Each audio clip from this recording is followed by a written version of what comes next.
Alright, let's get started. I think I have everything. Actually, I kind of forgot my towel. I'll go and get that in a moment. How are you all doing? Okay. Good morning, everyone. Put this microphone in a vaguely good position. Sorry, I couldn't really figure out what music to put on. So for now, I figured I'd put on. I thought this was a good idea at the time. I thought I'll put on some roller coaster tycoon music, but I'm kind of unsure if I really want to hear this like circus music on loop. What's a better game that we could put on for music? We could put on some Uni. I think Uni has a. Oh my goodness. The thing is, I thought it might be fun to like make some roller coasters. Is there other music? If I click start new park, will it give me like better music? I don't hear any music. There's like nothing going on here. Hang on a second. Let's get the music. Let's get some music started first. Really? I don't have any idea how to play this game anymore. Last time I played this game was in 2001. I think I played this game in 2001. How long ago? That was 23 years ago.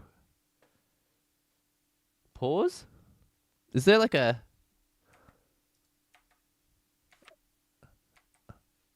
What the heck is this? Is there no like music menu anywhere? Tab? I give up. Roller Coaster Tycoon is goated. Certainly is. So the reason I haven't chosen a fighting game to play is because I don't even know if I really want to play a fighting game today. All I knew is I want to hang out with you guys. So here's the stream. And I've titled it Making Coffee. But if we can think of a good game to play later, then I'm up for playing. For now, I thought this would be fun, but as you can hear, there's no audio. I can't even figure out how to quit. Where is the... What button do I press to quit the game? I don't even know.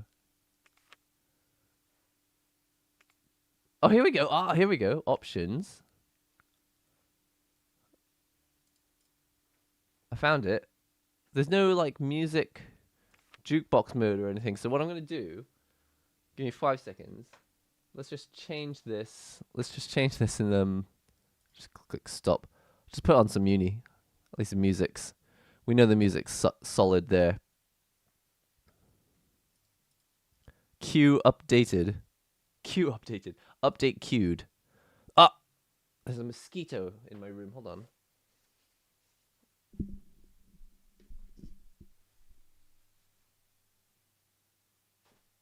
Ah!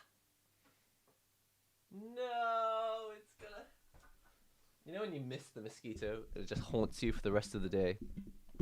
That's what's happening. Puyo Puyo Tetris. How's the music in that game? No music. Duh. I feel like the music in Puyo Puyo Tetris might be kind of annoying. But we can try it. I can play the music in Puyo Puyo Champions. Where is Puyo Puyo Tetris? Is it even installed? When was the last time I played that game? I used to love that game a lot. I actually stopped playing it because I ended up just playing Puyo Puyo Champions all the time. But isn't it like a rumor that the creator of Puyo Puyo doesn't even like Puyo Puyo esports? Pick marathon mode on Puyo Puyo Tetris. I think there's just a jukebox. We could just use that. Anyway, I'm installing it now. What are some of your favorite genres outside of fighting games? Mostly puzzle games. I mean, I like all sorts of games, but on a deeper topic, what frustrates me with video games is like I don't feel like I have anything to take away from it. Like there's no There's no tangible reward that you can hold on to after the game is finished. When you turn the game off, you just feel like you lost time. You don't feel like you gained a whole lot. With fighting games, I feel like I gained a skill. I progressed some sort of ability that I could actually somehow apply to my daily life. Not like directly, but there are some ways where fighting games really do kind of discipline your mind in a way that you could like use in daily life. But with a lot of other games, like I don't know, not like I'm not going to label any specific genres, but with a lot of games, I feel like after I'm done playing them, all I did instead of gaining something in my life was I didn't feel like I gained an experience. I feel like I just lost time. Of course, I did gain an experience, but I think there's a question there. It's like, how valuable is an experience really? It's a deep topic, but a good question actually. Where's the coffee? The coffee's on its way. So here's what's going to happen. I'm going to boil the water after... sorry, my screen is refreshing itself. Hold on a second. I've got the coffee gear. I've got the coffee gear ready. So we're going to make a coffee in a moment. But first, let's put the Puyo Puyo Tetris. I think it only plays music. Is it loud? Hold on. Sorry, it's really loud. Just drop this down to 18. Can you hear it? Or is it too quiet now? Maybe it's a little bit too quiet. 30? That seems better.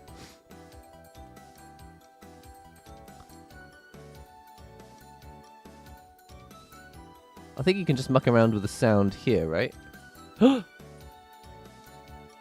do I go to other categories?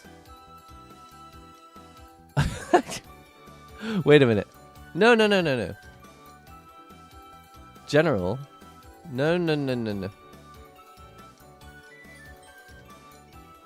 It won't let me...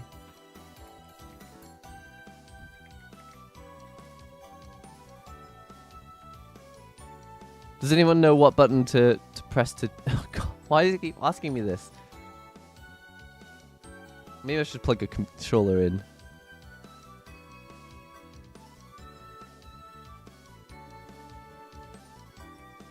Where are the L and R buttons on a keyboard?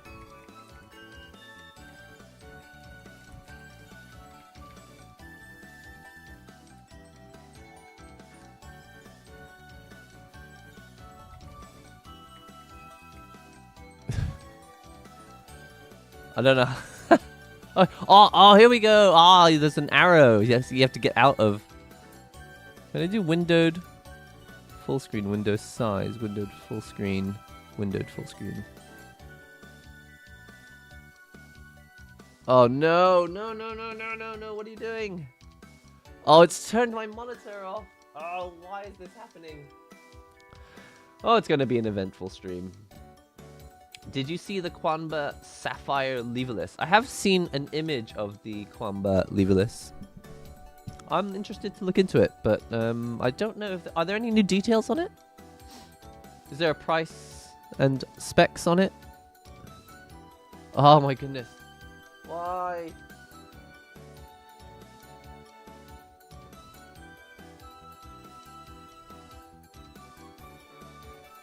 How do I escape? Revert your changes. Oh, I keep clicking no, because no usually in my mind means to avoid changes. Okay, I can get through this. Oh, this is not even where the sound check is. Oh, well, this was a waste of time. How about... Solo...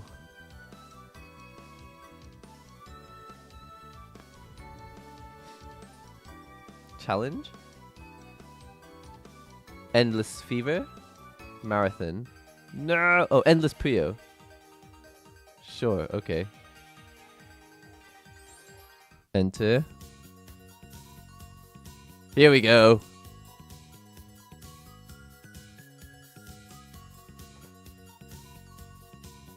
think if I press enter...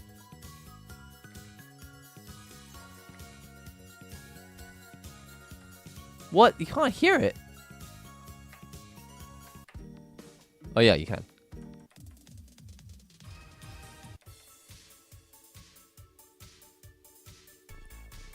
This'll do. I don't want to hear this music. I've changed my mind. We came all the way into this game just to discover I don't really want to hear this. Yeah, that would be annoying. No offense, but I don't want to listen to this while making coffee. Okay, hold on a second. I need to mic.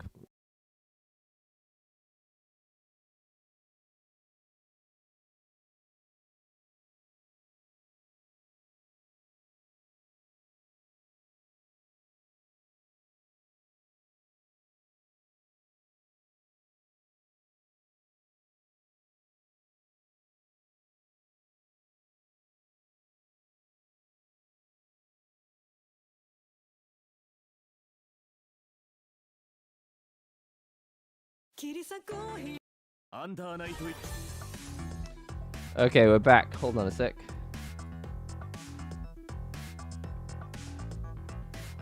Hopefully the audio is not too loud.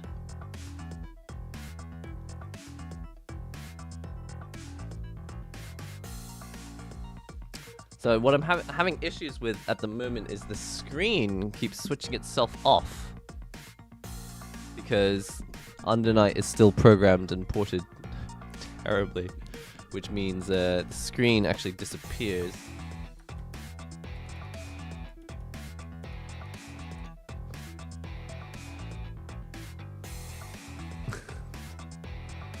Man, video games are such a waste of time. No offense, but this is like the worst experience ever.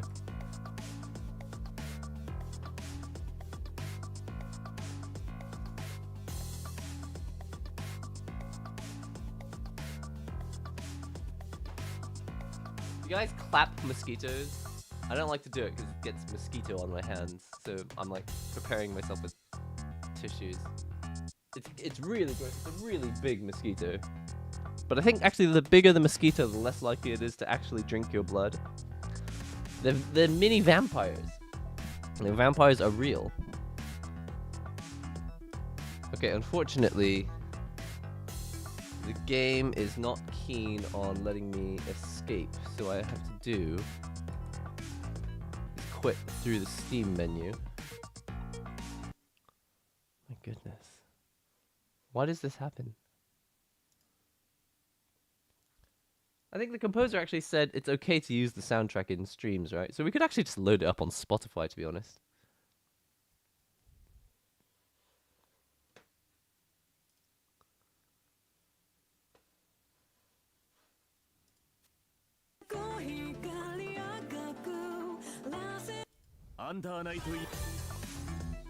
Okay, I think we're almost there. Gallery?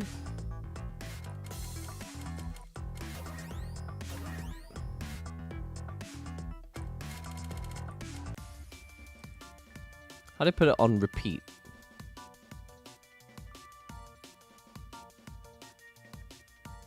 I don't actually know. If it's not on repeat, I'll just change the setting later. So many things. Okay, it's gonna break the game. Hold on. If I turn the screen on. Click on it here. All I want to do is boil the water and make some coffee. Have we got the screen? Come on. Computer, I believe in you. It's genuinely not loading the screen.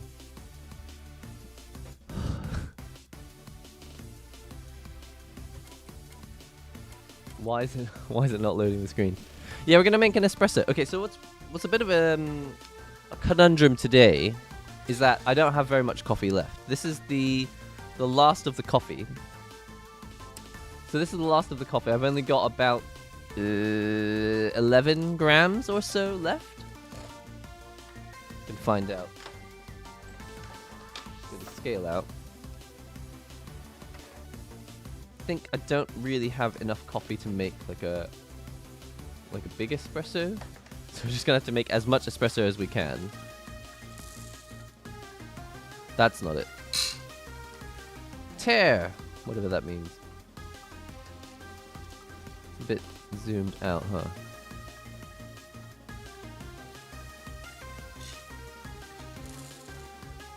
Oh! We got 15 grams. That's not bad.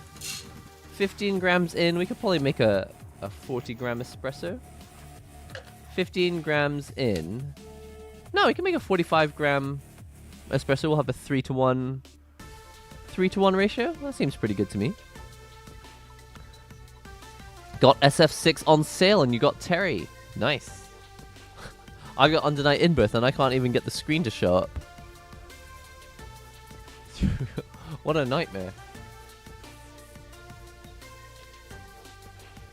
Well, I don't really want to press any buttons again, just in case it breaks it. So before we get started, I just want to chill out from all this choosing the music nonsense going wrong. How are you all doing? And what's going on in your lives? I want to know about your lives. Are we playing Uni 2 today? We could. I don't see why not. We've got rollback now, so we could. I haven't been playing lately, so I can't really remember how to play, but we could try. Maybe I'll learn some of the new characters. Wait, there is a new character. Does anyone remember what the name of the new character was? It's a girl in a Halloween costume. Have you played Namco's Emeraldia? It's a puzzle arcade game. No, I haven't. It's interesting. Might look it up.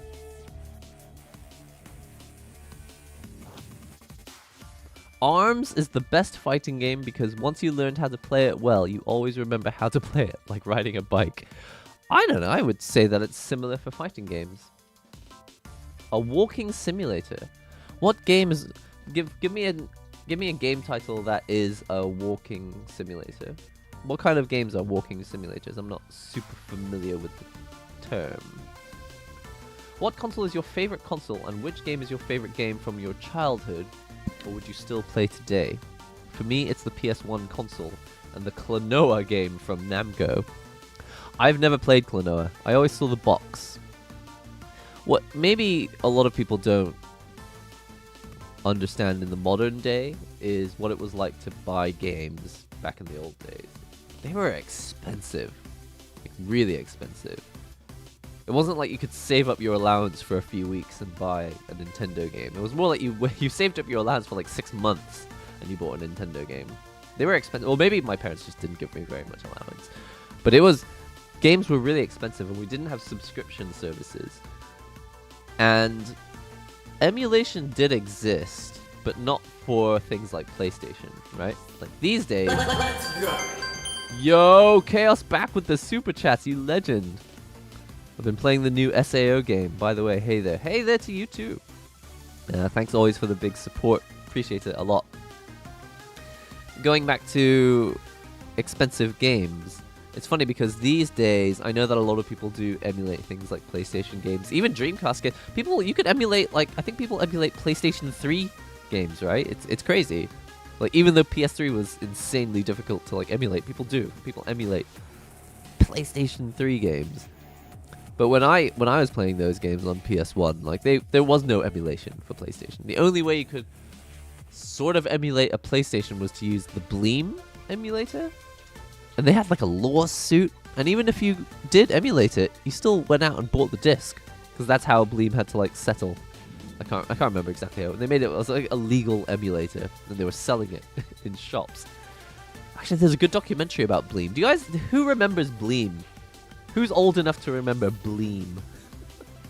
I remember in boxes. They had packaged, boxed copies of Bleem. And I remember walking into the shops and thinking, wow, we have reached the point where we are boxing up emulators. Putting them on a disc and selling them is insane. But anyway, back to Hitman's question. What console is your favorite console? I think my favorite console will still always be Dreamcast. probably. Because that's where... I think it's the first time a console was mine. Like the PlayStation and the Super Nintendo, that was like the family console, you know, it sat in the living room. The Dreamcast, like that was I was like I think it was a birthday gift. And everything that happened on the Dreamcast, I paid for. Even if my other family members wanted to play it, they had to like ask me if they could play it. And I had Capcom vs. SNK 1 on there. I think I had Capcom vs. SNK 2 on there, but I might have had it on PlayStation. I can't even remember which console I played it on. And I had Soul Calibur on there. The first game I ever had on Dreamcast was Sega Rally Championship. I knew nothing about rally racing. I didn't even really like rally racing. What I really wanted to play was a game that was apparently going to come out the following year. It was called Metropolis Street Racer. In the end, it didn't. It took like 3 or 4 years to come out. The game took so long to come out that the console was already dead by the time Metropolis Street Racer released, I think. I'm not 100% sure, but I feel like it was later than expected. Yes, I love Dreamcast. Dreamcast was my first actual console. It was like, for me, it was the first actual console that I owned. The first one that was mine. Haven't seen you play any RPG games at all. Someone, actually, in the years of 2020, when the whole world was kind of shut in for a while, I think I played some Atelier Ryza. I played Atelier Ryza. I don't know if that counts as an RPG. It's like a cooking simulation, really. I played Atelier Ryza, and actually I did a number of streams, like, weekly. I was weekly playing Final Fantasy XIV. I think, like, that's the RPG of all RPGs. You can actually find the VODs on the channel still.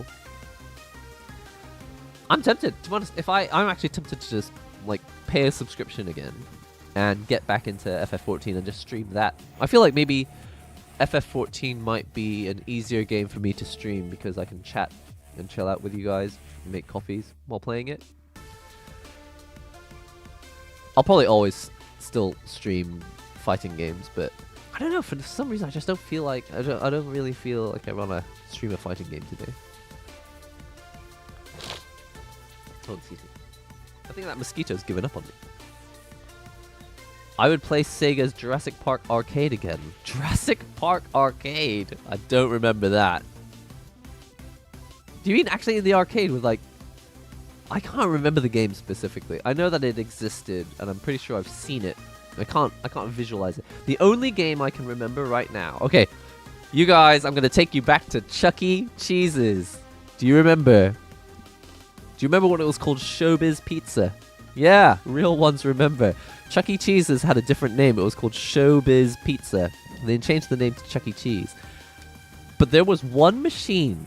There's one arcade machine at Chuck E. Cheese's that I don't think existed anywhere else, and it's because, well, I'm sure it existed in a few other places, but it was called, I think it was just called Pirate Game, Pirate Ship, or something like that, and it was by Konami, and all you did was just race this pirate ship. It had a proper wheel. I don't remember what you call the steering wheel on a pirate ship. Yoke? No, I don't know what it's called. Anyway. They had this giant wheel, and you would go around collecting all the markers, and actual tickets would come out of the machine. And that game was the most efficient way to collect tickets at Chuck E. Cheese's, so I just played that game over and over and over again for the tickets. But also, it was a fun game, you know? Pirating a ship. Piloting a pirate ship. Sonic Adventure was the first game I had, then Power Stone, and then Phantasy Star. I was never really into Phantasy Star. I tried Fantasy... I had it on Dreamcast, but I don't think my Dreamcast had a modem. I think you had to buy the modem separately as an attachment? No, that's not true. No, I played Choo Choo Rocket. I think maybe I did play Phantasy Star Online, but I didn't really get it. Did I have the keyboard? I don't even know if I had a keyboard on my Dreamcast. But anyway, I didn't really understand the whole online gaming thing and chatting with people you don't know. And to be honest, at that age, it wasn't really like the right time to be chatting with strangers anyway. But anyway, I didn't really get into Phantasy Star. Do you guys remember back in the original days of NihongoGamer, I actually unboxed and reviewed. I did a gameplay series of Phantasy Star Nova. I played it like twice, 2 or 3 times on the PlayStation Vita. I don't know, there was something about Phantasy Star Online that always felt a little bit artificial to me. It's like it's in space. It's like how I like Under Night In-Birth versus some other fighting games, because it's like grounded. It's obviously insane. It's all about, you know, vampires and zombies, but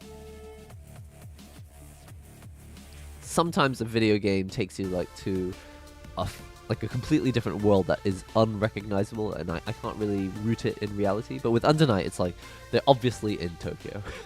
It's just I don't think they ever say it, but it's just like they're obviously just students walking around Tokyo trying to be heroes. And I like stuff that's kind of grounded in reality. I think that's why I didn't really get into Phantasy Star. Sonic Adventure was a great game, mostly for the music. What does he say? Surfing around at the speed of sound? Hey Nihongo, I recently bought the Hori Fighting Commander Octa, and it's become my favorite thing ever. Well, I'm glad to hear that. I feel like maybe did you comment on a video recently saying something similar? I feel like I read a comment recently that said that. I'm glad to hear it. I don't play the Octa so much, but then again, you guys know I don't really play fighting games on pad as often. I mean, I know how to. Basically, to review gamepads, I had to kind of practice playing on pad, but I don't really gravitate towards pad if I don't have to, because I just don't want to play with my thumb. You should play FF14 again. It's very tempting. I think I completely forgot about it. I thought about it recently, like a month ago. I was like, maybe I'll stream FF14 again, but I kind of forgot about it after that. But that's a good point. I'll try and remember that.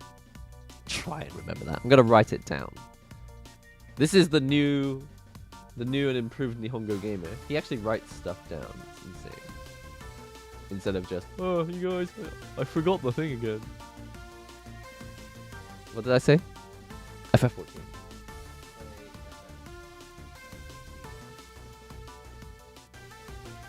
Alright, I made a memo of it.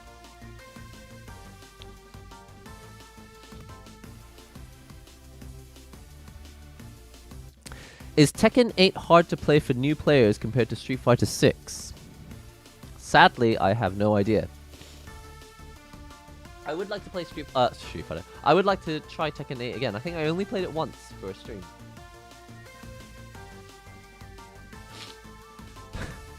Pack Sonic, are you copy pastaing into the chat? Thanks. Cyber Trooper Virtual On. I did play it, but I didn't really understand it, and I think maybe I didn't really get it because I didn't have the special controller. You need like 2 joysticks to play that game properly. They have the attachment. You can buy it here in Japan. Okay, let's make that coffee. So, what we need to do in order to make this espresso is first I'm going to show you the machine. I showed this to you last stream, but then in the end we didn't use it. This is the Wakako Pico Presso. If you've watched my coffee videos, you'll have seen it before. But I'm a big fan of this thing because, one, it comes with this fancy case. Look how cool this case is. It's really nice. But what's really cool about this thing is in this tiny device is everything you need to make real good espresso. Like, this stuff tastes great. The stuff that this thing makes, it makes it differently to other espresso. Like, you can taste the difference. I don't know if it's better or worse, but I love the espresso that comes out of this. Like, to the point that I actually prefer sometimes making coffee in this instead of the Flare. Flare is great as well, though. So, you undo this thing, and this pump comes out, and it's difficult to show you all the parts, but basically, the main part is the pump. You put the water in here, pump, pump, pump, pump, pump, and it pressurizes the water to force it through at pressure, which is what makes the espresso. So to actually show you all the parts, I actually need to do this. I have to show you all these parts so that I can actually make the espresso. This is actually upside down. It's been so long, I can't even remember. So these are all the parts at the base of the unit. Filter screen. I don't even use this. This is for measuring how much coffee you put in. It's a little... Look at this! How cute is this? It's a little cup. You fold out the... You fold out the handle. That's adorable. There is the actual portafilter itself. I don't know why it's called a portafilter. It's maybe because it's portable? It's a really deep basket. I don't remember how many millimeters it is. Might be 51. Maybe it's a 51 millimeter?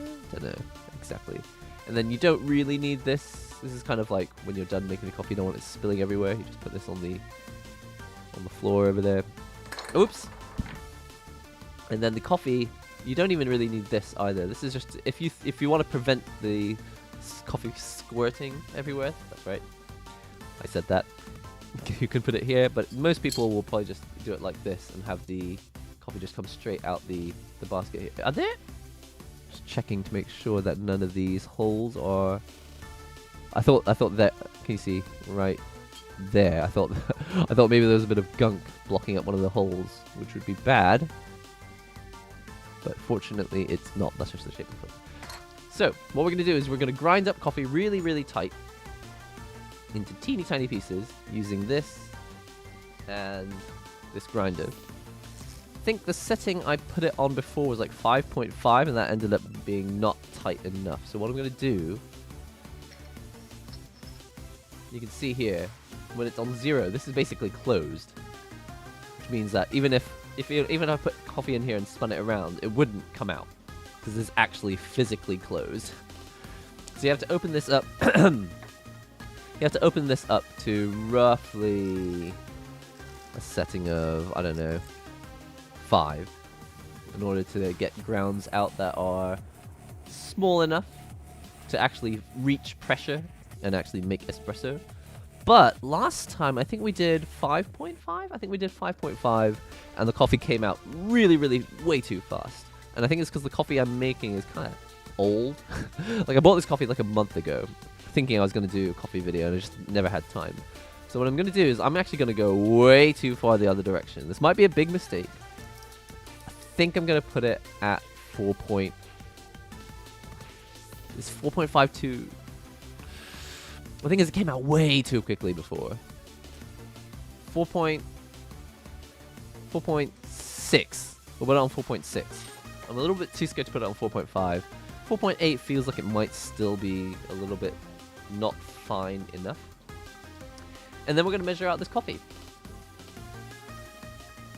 Hello, Mr. Nihongo. How's your night? Well, it's morning for me, and my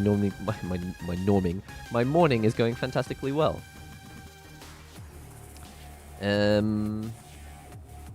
Is there more relaxing music that we could put on here? Hold on a second. How about Nightwalker? No?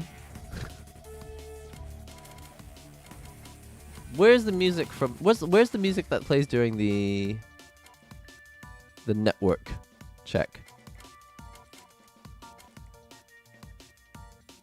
I don't think we have it. How about this? Keep on shining? No. Tearing bullet. Oh yeah. This is it. This is coffee music. Well, this is not coffee music, but this will do. So as we showed you at the start of the stream, all the coffee I have left, like I've just been making random regular AeroPress filter coffees with this. I'm going to put 15 grams in, we're going to make 45 grams out, I think. By the way, the coffee is the same as the one I used at I think it was last week that I used it. Dominica Giancalito. Don't know where that is. If you asked me to find that on a map, I wouldn't be able to find it. 14.9 grams. I'm correcting you about what you said about Chuck E. Cheese. Oh, Showbiz Pizza was a competitor. I see. Sometime later, Showbiz bought Chuck E. Cheese. and rebranded it into Chuck E. Cheese. After the buyout, Chuck E. Cheese and Showbiz shared commercials. Oh my goodness. That is trivia I did not know. Well, Paxonic, I appreciate it. Okay, so basically we had a Showbiz pizza nearby, and then it became Chuck E. Cheese. I didn't know that's because they bought Chuck E. Cheese. That's interesting. It was it was founded by the CEO of Atari? That's wild. That's super wild. I had no idea. Alright, so 14.9 grams of this coffee. We're going to put it in here and we're going to grind it. That's not it. That's the catch cup. Put it into the top here. This music that Raito wrote for the new character, what's her name? Kaguya? I think her name's Kaguya. If it's Kazuya, I'm sorry. I think it's Kaguya. This music, I love this. I love this tune. It's like the perfect balance of anime theme song, but also fighting game tune. Like, I feel like that's a difficult balance to hit. He definitely managed. Let's grind. Oh my goodness, this might be a little bit too tight. Oh, I may regret this. Hold on. It's really tight. 4.8? 4.7. We'll go for 4.7. Eee! Perfect Sunday church music. It is Sunday. Ugh. Oh, it's so tight. I'm gonna regret this.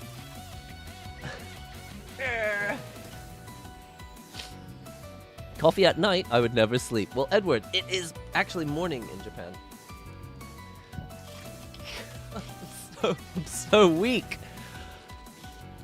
I used to have the OG Flare, lost it in a move. Oh no, those things are expensive, man. Recently bought the Cafe Latte robot. I've heard good things about that. It seems like a bit of a hassle to make coffee in the Cafe Latte robot. It feels like the heating up the brew chamber seems like preheating the brew chamber seems like a hassle. Ugh. Nihongo, my first real game is Sega Bass Fishing for the Nintendo Wii. I caught some big fish in that game. I'll bet you did. Never really understood the allure of fishing games, but I did play, like, I can't remember what it's called. It's called, like, Real Bass Fishing in VR on my Meta Quest. Eeh. At the time, it was called the Oculus Quest. I can't grind anymore. It's so tough. I don't know, maybe the beans, maybe because they're old, they've become harder to grind. Oh my goodness. Main menu theme from Rivals Ether 1. I do own the game, so we could try it. Maybe today's the day that I learn how to play Rivals of Ether. How would you guys like that? Where is the best coffee place in Japan? I'm moving there in 2 weeks! Jagzart! Welcome to Japan. I don't know where the best coffee place in Japan is. I always go to this. There's a chain. Maybe you can see on this cup. I often go to this chain in Tokyo. It's called Yanaka Coffee. I think it's pretty good. Tastes really good to me. And they sell beans as well. There's one in Akihabara and there's one in Kanda, which is right next to Akihabara. There's a few of them. I recommend it. But I don't know if it's the best. I haven't really been to like the best coffee shops in Japan. That's something I could try. I mean, I've got a car now. Do you guys want to do more like vlogs type things and road trip type things? I've got a car and a camera. Ugh. Time to hit the gym. Coffee goals. Yes. Time to hit the gym for my coffee goals. That's what's happening right now. Awesome, thank you. Arigatou gozaimasu. Yeah, where else is good for coffee? Well, my approach to coffee might be a little bit different to a lot of other people's. Some people really go looking for like the best coffee, you know, the best reviewed coffees and stuff. I remember when, do you guys remember when Bob Wolf went to Japan? He was like tweeting out photos of all the coffee shops that he went to. I thought that was such a cool idea, but it was so foreign to me because it's not something I would ever do. Because he was showing me on his camera, he's just like, check out this coffee shop, and he's like, he'd like bought a new camera to go to Japan, and he was taking all these really nice coffee shots. And I was like, man, part of my brand is drinking coffee, and yet he's outdoing me on the coffee shop thing in Japan. And then I realized that's not how I would ever drink coffee. I don't think I would like choose the coffee shops that had like well-regarded coffee. I think for me, it's more like red wine. I think I've always made this analogy about red wine, but like I like red wine because even when it's cheap, at least it's interesting.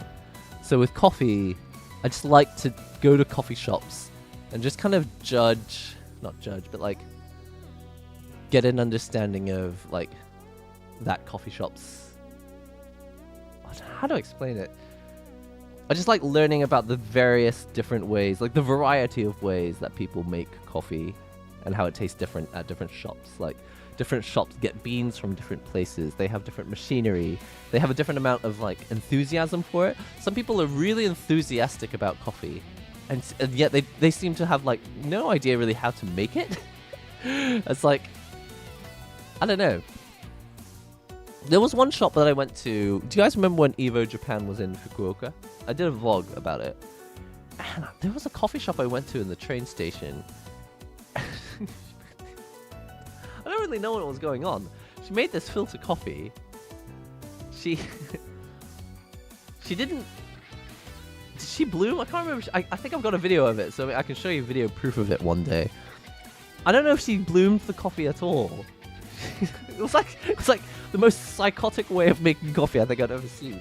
I think she put the coffee grinds in the filter on top of the cup. And then she just poured the hot water right in the middle. Like right in the middle, like a little drill hole. Just coffee just going straight through the like 3 square millimeters of coffee in the middle until the whole filter filled up with water. But then there were like parts at the top of the coffee that didn't touch the water?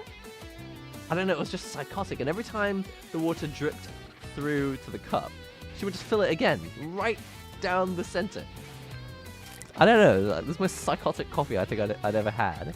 And I thought it was really bizarre. I was like, they weren't a chain, you know. I specifically went there because I thought, okay, you're not a chain place, so maybe you care more about the way you make your coffee.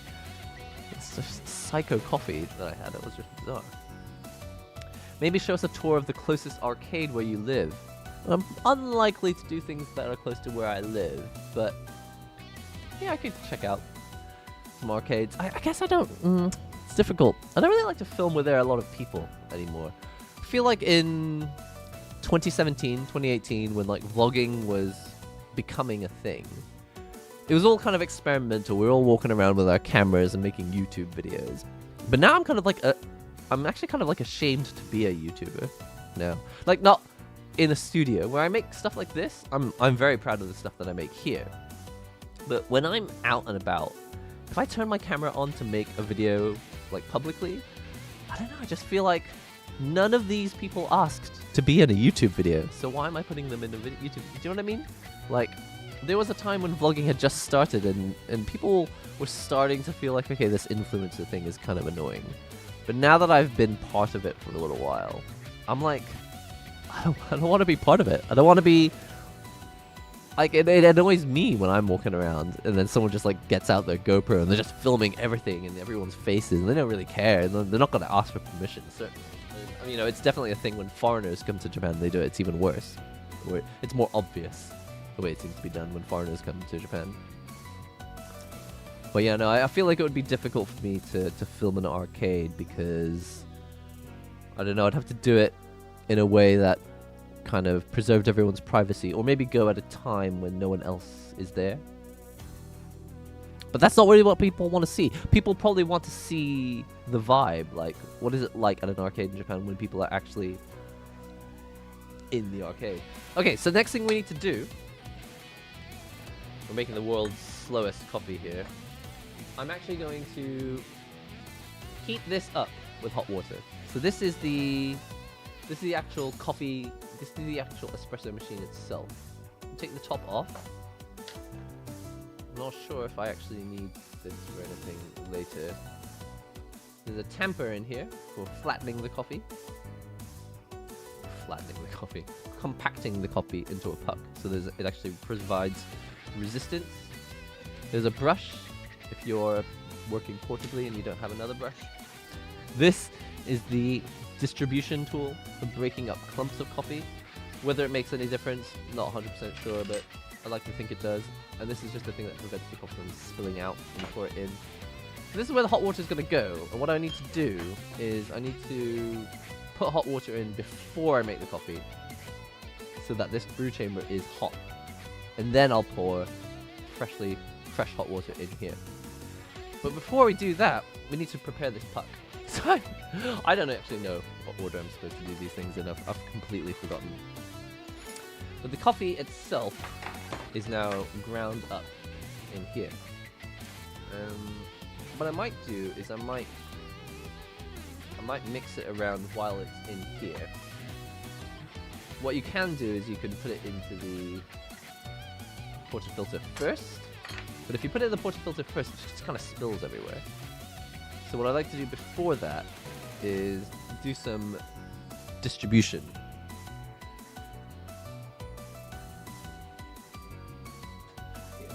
So I couldn't find the tool. So I've got my coffee distribution tool here.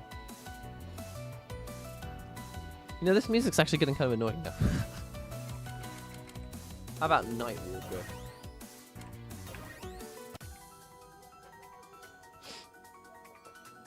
Can I just put this on... Can I just get it to play all the songs?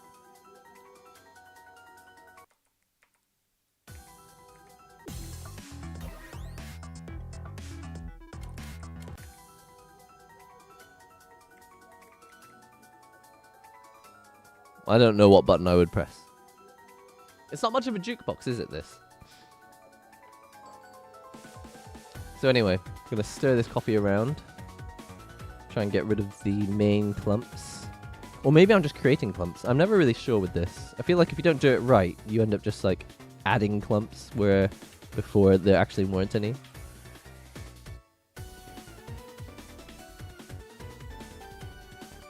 Okay. That feels fairly well mixed up. Coffee everywhere. Okay, how do I do this? I think I don't do this with a paper filter, so I'm just going to pour this in here. In order to prevent the coffee from spilling everywhere, I'm going to put this... I'm going to put it inside the... Put the portafilter in the portafilter holder, and I'm going to put this ring on top so it doesn't spill out the top, the sides. And then...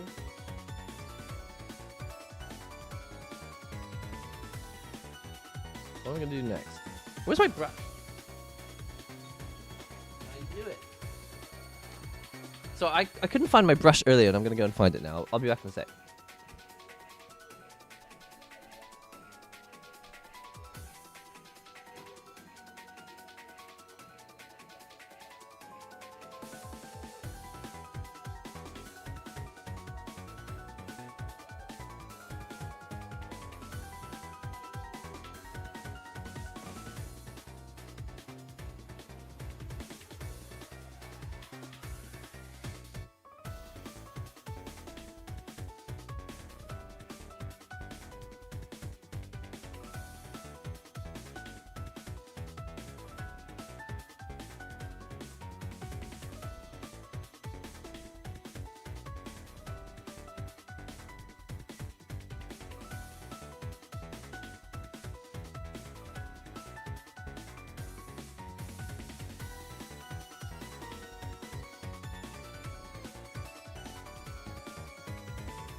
Okay, found it. I was looking for this, which helps me get the grinds out of here and into here. It's kind of difficult. Why have I chosen to put my camera so far away?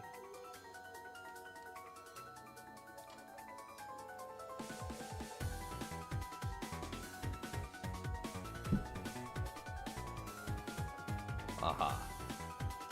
Get some light in there. Have you had cold brew coffee before? You know, the truth is, I don't know if I've ever... I mean, I've had cold brew coffee somewhere before, but I don't think I liked it. I don't really like cold coffee. But then again, after getting into espresso, I haven't really tried it properly, so maybe I do.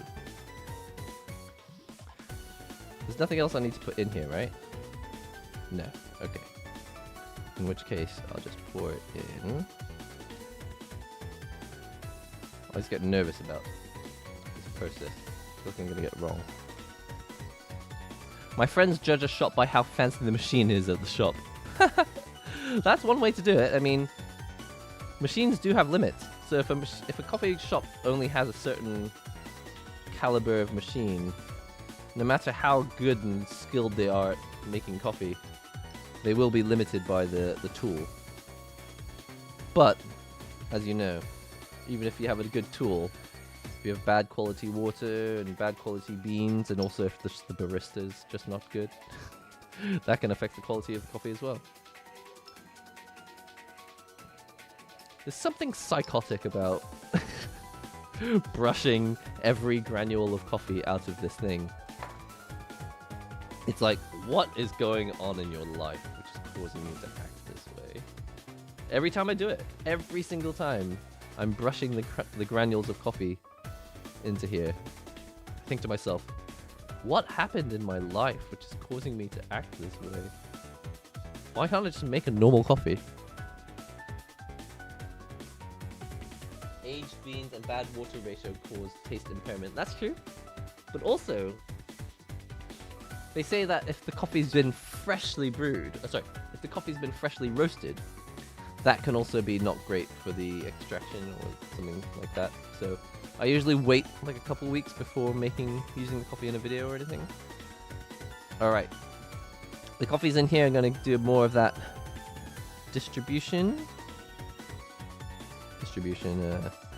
Get rid of the clumps. What does the Hoff call them? Electro clumps? I can't remember what the reasoning is.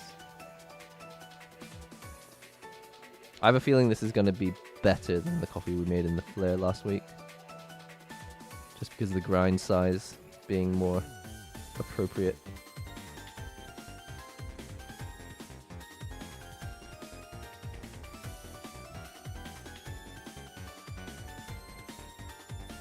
Okay. That looks pretty good to me. I'm gonna bring a towel. Maybe I just use... Oh no, I don't have space for this. Nah.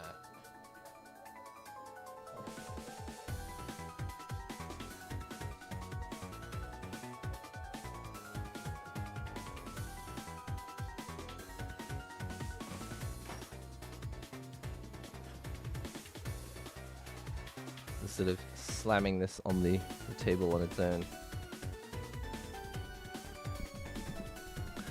What's up, Pikachu Roman? Been a while since I've seen you make coffee. Yeah, I think it's been months since the last time I actually made coffee in a video. Though I did make coffee last week on stream. Okay, settle all of the coffee down. Oh, beautiful. This is before I tamp it down. Oh, look at that. Dominica, I think it said. It looks pretty flat to me. So what I'm going to do is I'm actually going to tamp it down now. Using this Pico Presso tamper. It's just a flat piece of metal. It's got a nice little concentric circle pattern on it. Just going to tamp this down. Is there anything I've forgotten to do? I'm so nervous.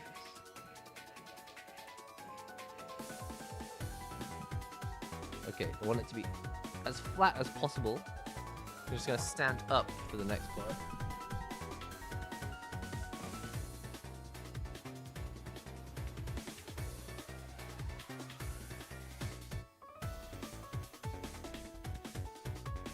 Okay. So I have to go quiet for that bit because I don't want to get it wrong. I feel like the tamping part is actually one of the most important parts of this process. I feel like that's the part I get quite uneven.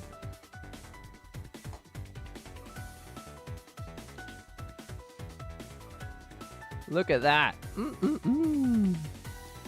Is it gonna be a good coffee? Look at those concentric circles. That's a thing of beauty. It's so funny, like, putting all this effort in, I'm gonna get 45 grams of drink. It's like less than a shot at a bar. Well, that's not true, but you know what I mean. Okay, next thing we need to do is... This is the screen, the filter screen. The water's gonna go in the top and it's gonna come out like a shower on top. Slide that in later. Just get rid of some of these tools that I don't need at the moment. Set up the experience here. What's going to happen is I'm going to move this up a little bit. We're going to squeeze the water like so. It's going to go into the cup. And hopefully, if I put this at exactly the right angle, you can see the coffee coming out. But I don't know if I can get it to focus. So that's the next part of the conundrum. First, boil the water.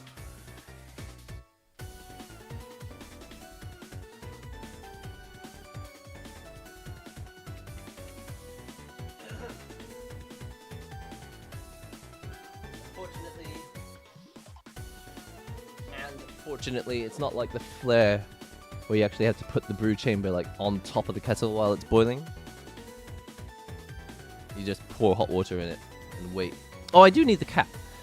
I usually put the cap on to prevent the steam from escaping, and also so I don't spill hot water everywhere. I'm gonna put it back on chaos music. Excuse me. Can you give us a post-review afterthoughts for the Marvel collection? I haven't really played it enough to review it. If I play it more, I could though. I could though. What's your favorite main and team, please? Yeah, I haven't really been playing enough of it, but I don't know, I'm quite enjoying Cyclops. Maybe it's just because he's the only character I've played so far. Got around to see the PS5 Pro and ad meme I posted. Actually, I didn't in the end. I'm just going to look it up now since I'm waiting for the hot water to boil. Since you put all that hard work into posting on the Discord, I may as well at least have a look.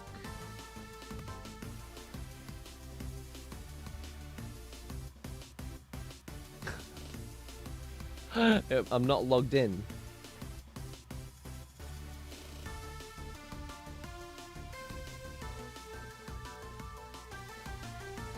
My computer thinks I'm not logged in, so I'll have to do it later. Sorry.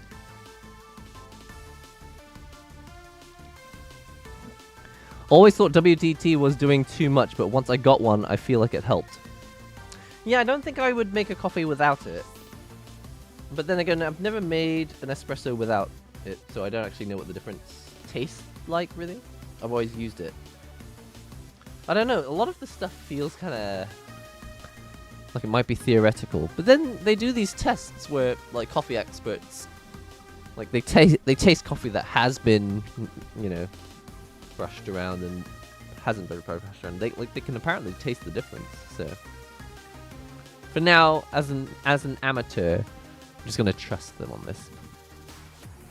Actually, surprised that you don't like to hear that you don't like cold coffee, but it's definitely understandable. For me, it's just that coffee, I associate it with being a warm drink. I find it a little strange. Water filtration, just tuned in, so I don't know what you're doing exactly. I'm sure you've checked out James Hoffman. Who hasn't? Loved his brewing in oxygenless environment experiments. Like seeing the crema after. An oxygen-free environment for making coffee. I didn't know he'd made a video about that. That sounds interesting. Nihongo, I have Sanwa buttons in my Hori fighting stick alpha. Okay, so here's the next part that's tricky about this coffee. I will answer your question in a moment, but we'll read your comment. After I put hot water in here, this gets insanely hot. So I'm just going to set up the coffee making experience as quickly as I can.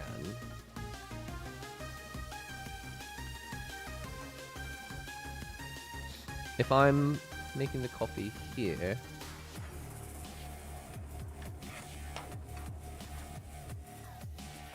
that seems like the right place.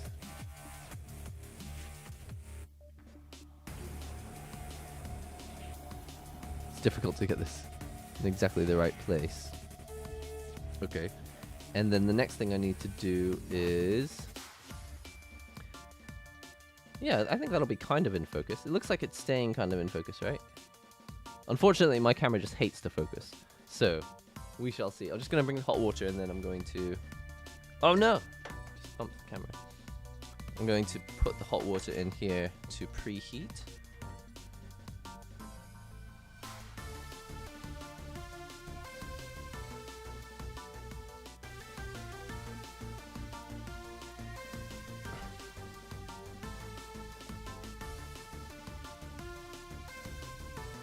Preheating the brew chamber now.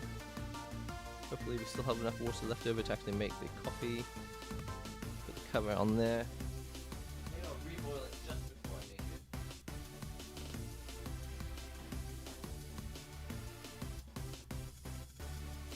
it. I think people say you're not supposed to put like completely boiling water in it, but I think other people say like it's fine to put like just off the boil water in there, so I don't know who's correct.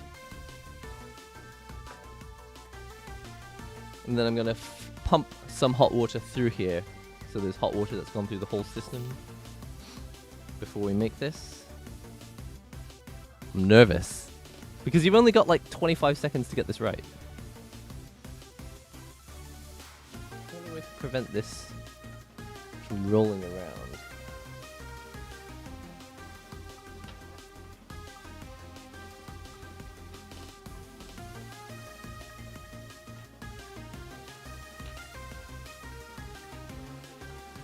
I think this might be a bad idea.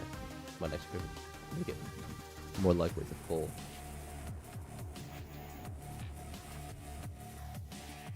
Oh, it's already too hot to hold. Yeah, that was a mistake.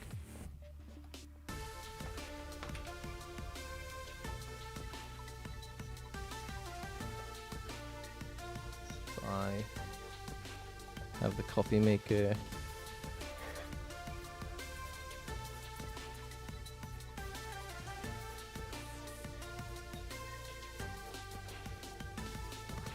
Don't want my hand to be in the way.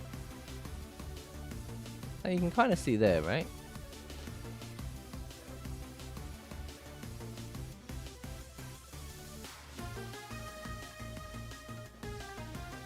Like that? That kind of works. I feel like this isn't great. Anyway, kind of running out of time here, so I'm just gonna reboil the water.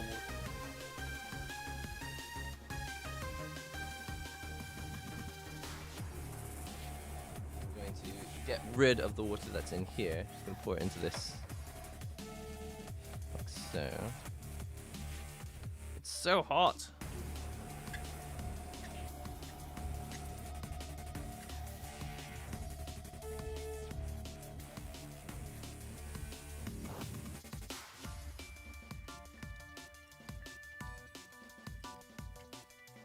Okay, that seems to be enough. Pour the rest of it out like so. To everyone who's just tuning in, hello. We're about to get to the point where we actually make the coffee. I know it's been a long wait. Appreciate your patience. Okay, I think we're ready. What I'm going to do now is put the actual coffee itself. Anyone who didn't see the coffee preparation, check out this beautiful puck. Oh, I've actually got a bit of water on the camera. I think there's not much I can do about that now. Screw this into the bottom of the GoPresso. Okay. Timer on. Zero it. And before we start, remember that I need to do the timer. Otherwise, we might not get... I'd just like to get an idea of how long it took to get 45 grams out. Then here...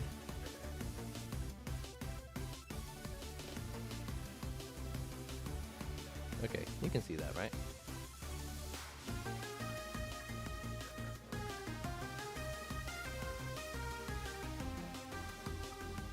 Just trying to get it just right. Okay. Yeah, okay, we can do that. Alright, hot water coming now.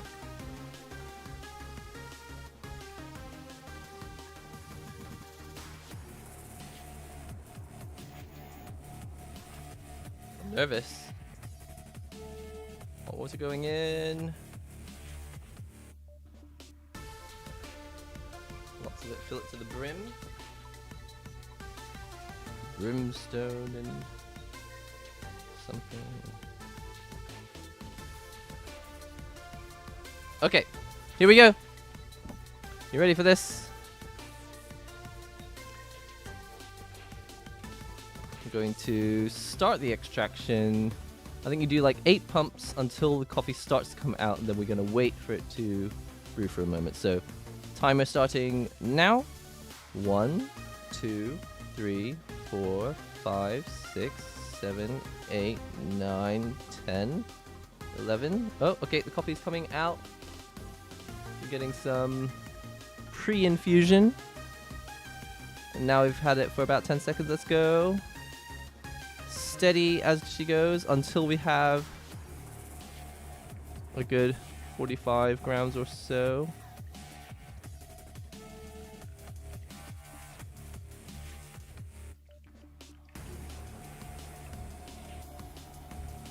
Okay, that's about 47 there. All right. Ready. And we only made a moderate amount of mess. Time was about 40 seconds, I think. You guys can correct me because I didn't see exactly how much time we spent. That was like perfect.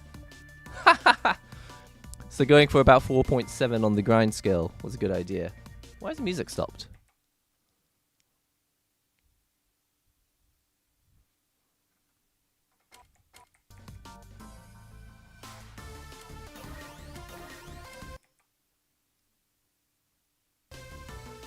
Oh, it's fine. I think my speaker's just turned off. Okay. It looks a little bit strange. Don't know what's going on here. Give it a little mix. What is this on top?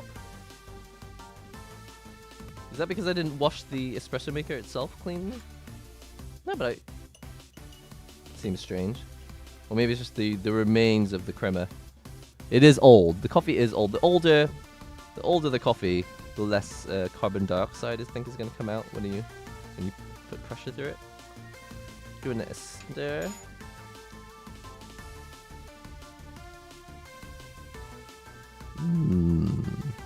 We finally did it. Finally got our tasty coffee. But how does it taste? Time to find out. Alright. Dominica Giancalito. Medium light roast. Let's go.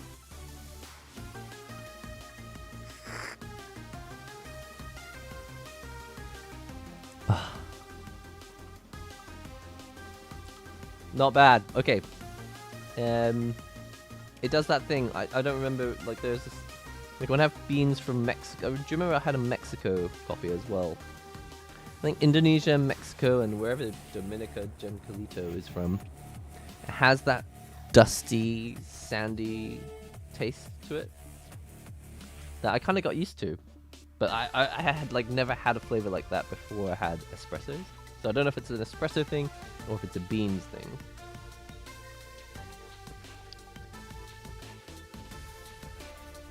Feels quite sour.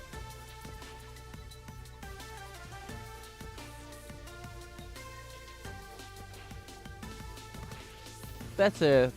The second mouthful was better.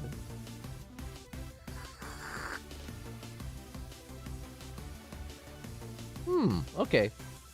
It tastes quite fruity. I don't know if it's supposed to. What's weird about espresso is you kind of don't know how it tastes until you've made like a number of them. Like if you don't...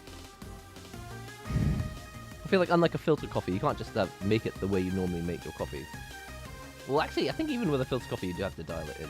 But with an espresso, because everything is amplified like times 10. If it tastes bad, it could be that the bad things have been amplified by the espresso process. So I feel like I would need to dial it in more to actually know. How does it compare to Lavazza? I actually don't know what Lavazza tastes like. I've never bought it. That's not true. I bought it once like 10 years ago, but I don't remember it. Like my friend was just like, if you're going to buy coffee, you got to buy Lavazza. But at the time, he didn't explain to me like people use it in an espresso machine. So I just bought it. I was like making regular filter coffees with it. I was like, what is going on? This coffee tastes really strong, but not good. And it's because I think what I had bought was like ground down to the size that's best for espresso. But he didn't really explain that. Build your memory archive. Is that a common coffee term? Your memory archive. Is that a coffee memory archive? What's up, Moexi? How's it going? Let's go through some of these comments that you guys mentioned. Okay, so before I read through more of these chat messages, what I asked at the start of the stream was for you guys to tell me what's going on in your life so that I can talk to you about your lives. I feel like I'm a little bit disconnected, but there's a reason for it. I feel like there has been, especially for me, like too much reliance on technology, gaming, and media. So the past couple of years, I've been like reading a lot of books. I've been getting into bullet journaling, and I've been like slowly extracting myself from dependence on like technology and media, which has been fantastic. Here's like the culmination of that. I've been really into this. This is a speed cube. And it's funny because I saw a tweet someone was mentioning about how like the world there's like one town in America that didn't have internet access, and so everybody they all swamped over to the local DVD store and they bought every DVD in the shop because they just had no idea what to do with themselves. But I feel like I've gone the opposite direction. I've spent a good amount of time becoming kind of undependent, reducing my dependence on technology.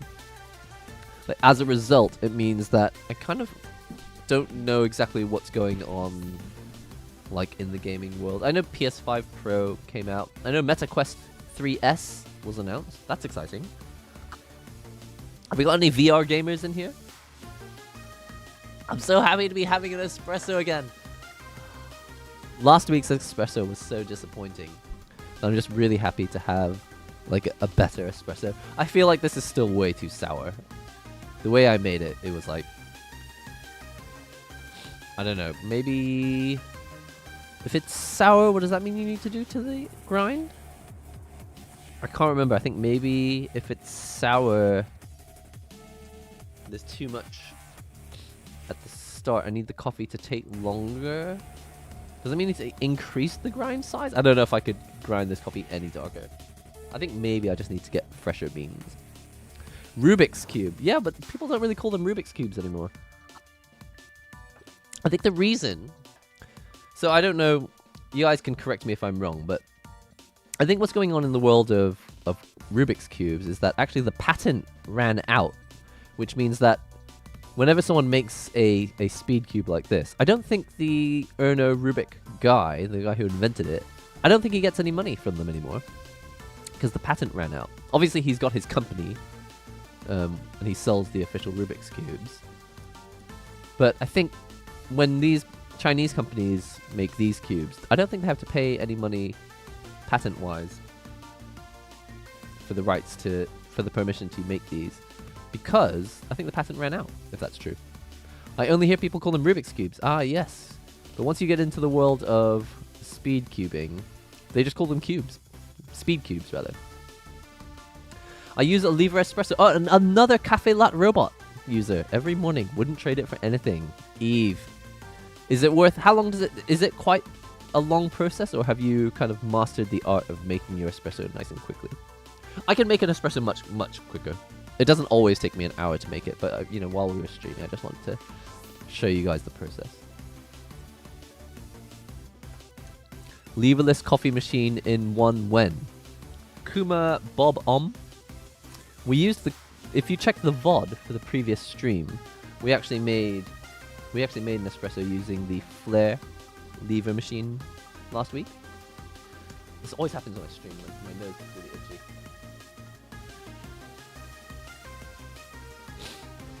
Callan says, not much here, rebuilding my music database to automate track listings to OBS and save track lists to go on Mixcloud. I don't know what Mixcloud is. Tell me what is that? If it's useful, it sounds like it's boring stuff, but actually for me it could be useful. Only use PSVR 1. Red is too low. What is red is too low? What does that mean? Sour could be aged beans. Oh, interesting. Okay, so I haven't really made a lot of coffee with old beans before, so actually this is new to me. Yeah, maybe it tastes sour because it's just the beans are a little bit old. I use a manual grinder. Once it's set, I usually end up grinding my beans and setting up the basket before my water gets to temperature, and then pulling is relatively quick. Okay. Yeah, it's funny. It's like, if people want to make a fast coffee, obviously, like a lever machine is not the way to do it, specifically. I mean, it's no faster or slower than a regular coffee machine, I suppose. But making espresso is kind of a slower process than a lot of other... Like an AeroPress. If you want to make coffee fast, get an AeroPress. Yeah, for sure. But yeah, I think people who like to make espresso, we do it because we enjoy the process. I actually like slowing down my life. You guys, have you heard of slow life? I haven't looked into it. I haven't really researched it very much, but... slowing down your life has been a big deal for me. Especially after having... I always mention having kids, but like, after I had a kid, I think I realized that life does have a tendency to just race forward at whatever speed it feels like moving at. And it doesn't help if you're always busy. And I made a coffee video about this, so if you guys are interested, just check out the coffee video playlist. But for me, if you don't have free moments where you're bored and idle, there's a lot of stuff that your brain doesn't have time to process, because your brain actually defaults to processing various social things when you're idle. IDLE. You're not doing anything. But secondly, I think having idle moments is how you punctuate the day with timing. If you don't punctuate moments of your day, you just slide through it. It's like morning starts at the top of the slide, and then you slide until day ends. It's just over. Every day is a slide. Whee! It's over. It's done. And it's depressing because most of the day, all you did was work. So it's just like, whee, work. Okay, sleep. And for me, it was really important to have moments. And even if I played games, it didn't help. Like, playing games still sped up the slide. But if you have moments where you don't do anything, you just idle. I mean, don't even play with your Rubik's Cube. Don't solve. Just like, do a bit of work, then have a break. 5 minutes of doing, like, nothing. Don't watch YouTube videos. Don't read a book. Don't solve with your cube, and don't play video games. And then your day ends up like this. It's just like, woo, woo, woo, woo.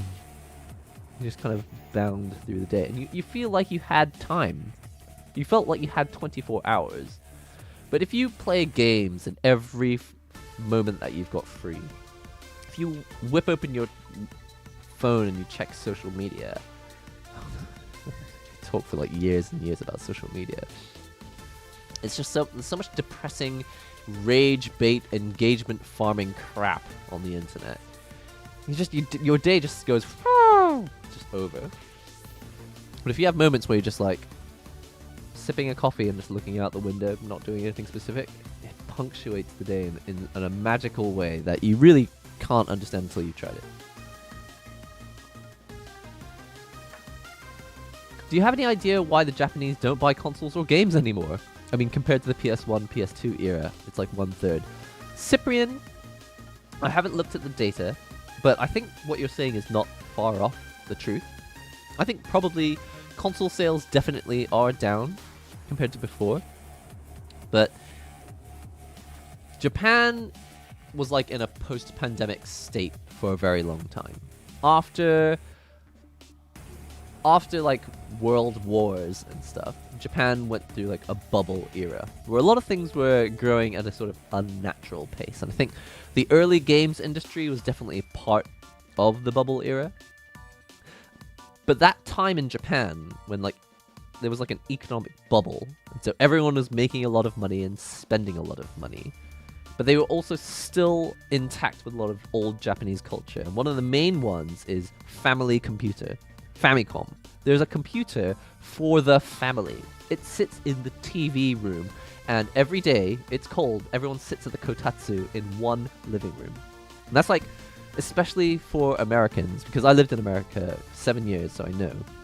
It's kind of a foreign concept. Everyone actually sitting in the living room together, watching TV. Like, especially now. Now it's just a worldwide thing. But when I was in the States, I've told this story before. I was in a foreign languages class. I was in 6th grade. 6th grade, guys. And the teacher said, quick show of hands, how many of you guys eat dinner as a family? And I kid you not, 35 people in the class, 2 people raised their hands. I'm going to ask you guys the same question right now in the chat. How many of you eat dinner every day of the week as a family? You wait till mom comes home from work. You wait till dad comes home from work. You sit down and you have a meal with your parents and your siblings. If you have parents or siblings.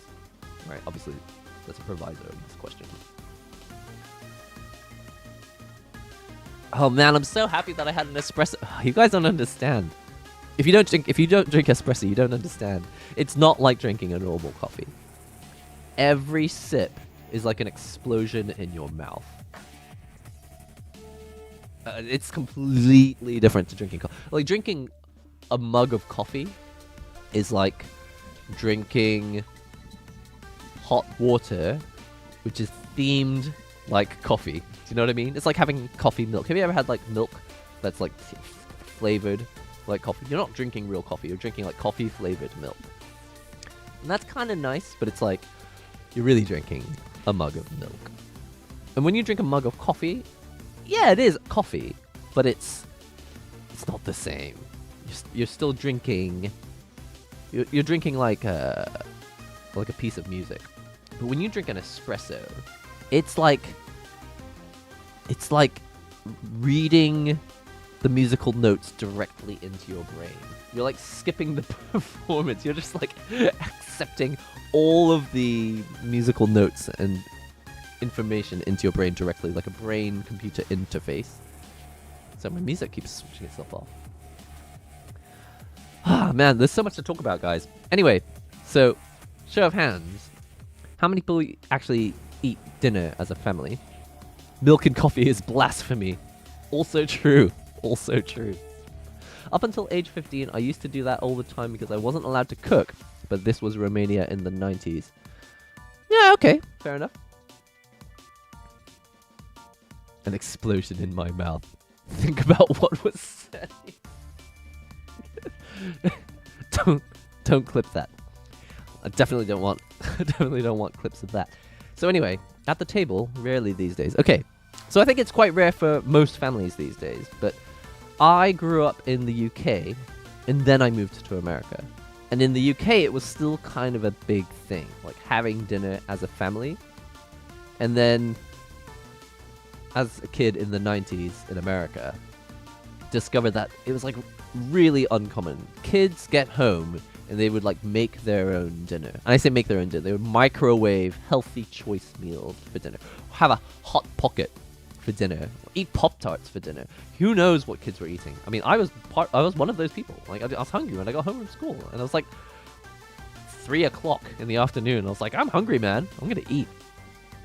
Obviously, I would eat again when my parents came home because that's my family. We had like family dinners. But a lot of people, they would just have, you know, parents wouldn't come home until a certain time, and they'd all eat at different times, and they'd heat up microwave meals or whatever, and just eat by themselves. And they had like TV trays, you know, because they're not hanging out with their family and eating at the table. They're watching TV. Do you remember TV trays? They had these fold-out trays that you could put in front of your sofa and eat. I don't know, like, if people still do that. They don't really need to anymore because they've got iPads. One thing I will admit, though, is I do at the moment with my partner, still at dinner time. Like, we do set aside time to chat with each other, but we do often watch, like, a show on Netflix while eating dinner. So, I'm not like a saint.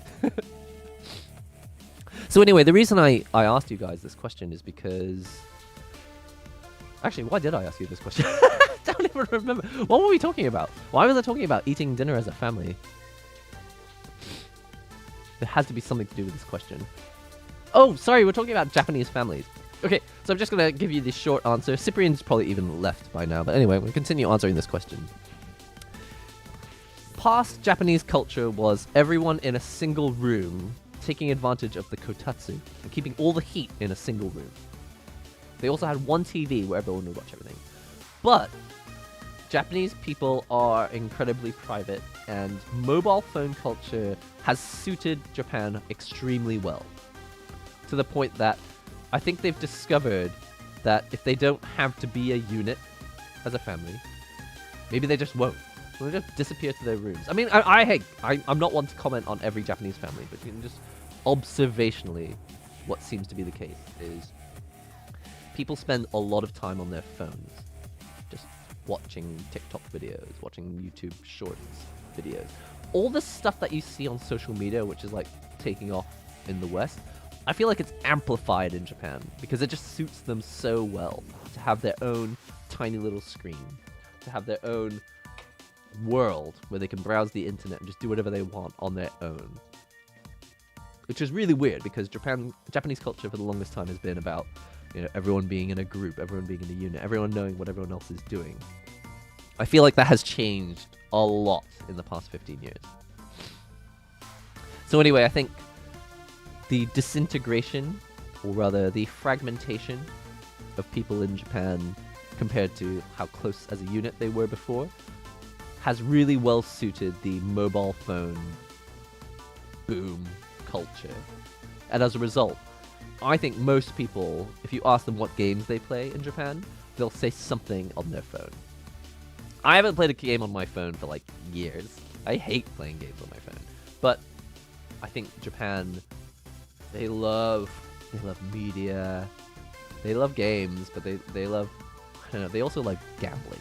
Japanese people, not all Japanese people, I'm just saying, it is popular in Japan still to go to pachinko parlors where they just have millions of these just really loud machines. And they just pump money in because they think, I got lucky before, maybe I'll get lucky again. And Japan, oh, don't get me started on dopamine. Like, do you guys know that the dopamine hit is more powerful if you don't know what the result's going to be? So you get a dopamine hit when you, like, achieve your goal. Like, I'm going to buy the new thing. Then you buy the new thing, and you get a dopamine hit. You're like, yes! I did the thing that I wanted. Great hedonistic world I live in. And then in Japan with gacha, like, the whole point of gacha is putting money in a machine that you don't know what the result will be. If you actually knew what toy was going to come out, they probably wouldn't buy them. But gacha, because there's like the risk, because there's like a percentage, like there's like a 15% chance that you're going to get the one that you actually want. because there's usually 8 or 9 different options in the gacha machine. The satisfaction of the dopamine is actually amplified significantly if you get something not knowing for sure what the result is going to be. So that uncertainty of gacha is actually what like makes it so successful. Why are we talking about that? I can't remember at all. I literally cannot remember why we started talking about that. But that also helps with gacha gaming. You know, a lot of people are not playing games. When you ask people like, what games do you like? They don't tell you actual games. They tell you just random gacha things that they like. Oh, I've been playing this game, and then they show you the game that they've been playing. All they do is show you like a list of cards that they've won in some trading card app. It's like, okay, so what skills have you learned from this? Are you good at this? Show me some tricks that only you know how to do. Wait, what are you talking about? Look at this cool Pokemon that I've collected in Pokemon Go. I'm like, so what? You turned on your phone in a certain place. I mean, to some extent, Pokemon Go, like you have to go to certain locations to find certain Pokemon, but it's still location-based gacha. Whereas with fighting games, and I'm absolutely not saying that fighting games are better. Like, fighting games got plenty of their own problems, but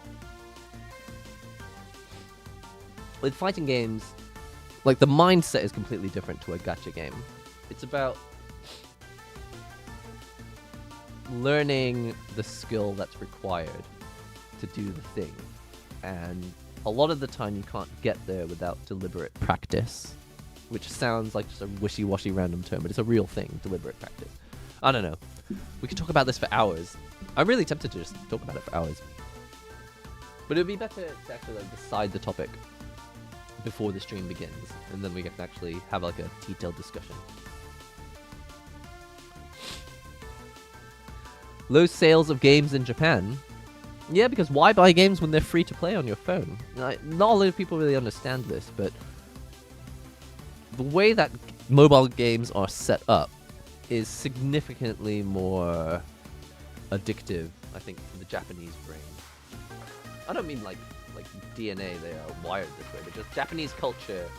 Japanese culture highly promotes a way of thinking that makes gacha games really successful.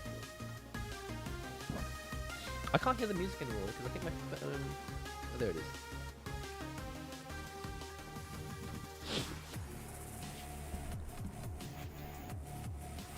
I still have dinner with my daughter regularly. I'm glad to hear it. Yeah, I don't think it's completely gone, but it's just as a majority culture, it's not really a thing anymore, which is kind of crazy. What is your favorite Japanese food? I think I've said this before, but my favorite Japanese food is not Japanese. My favorite Japanese food is Japanese curry. Of course, it's like they've got their own way of making it, but it's curry, which is basically beef stew. It's a spicy beef stew. But the way that it's done in Japan, it's just like, you feel like whoever made it has become like your long lost favorite person on earth. You're like, I'm so glad you're in my life. You made curry for me.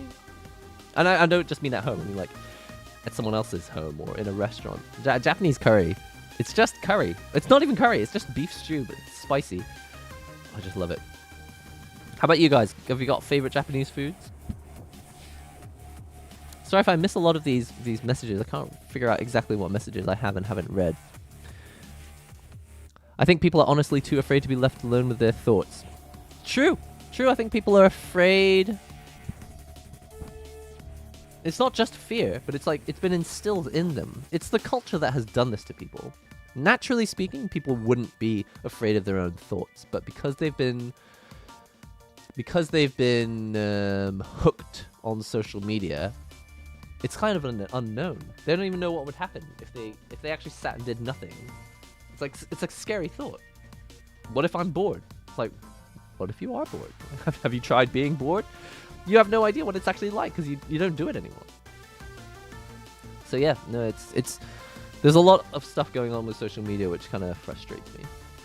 Time speeds up as you age. Weird, huh? Do some exercise and break up sitting at your chair. Also good. Also good.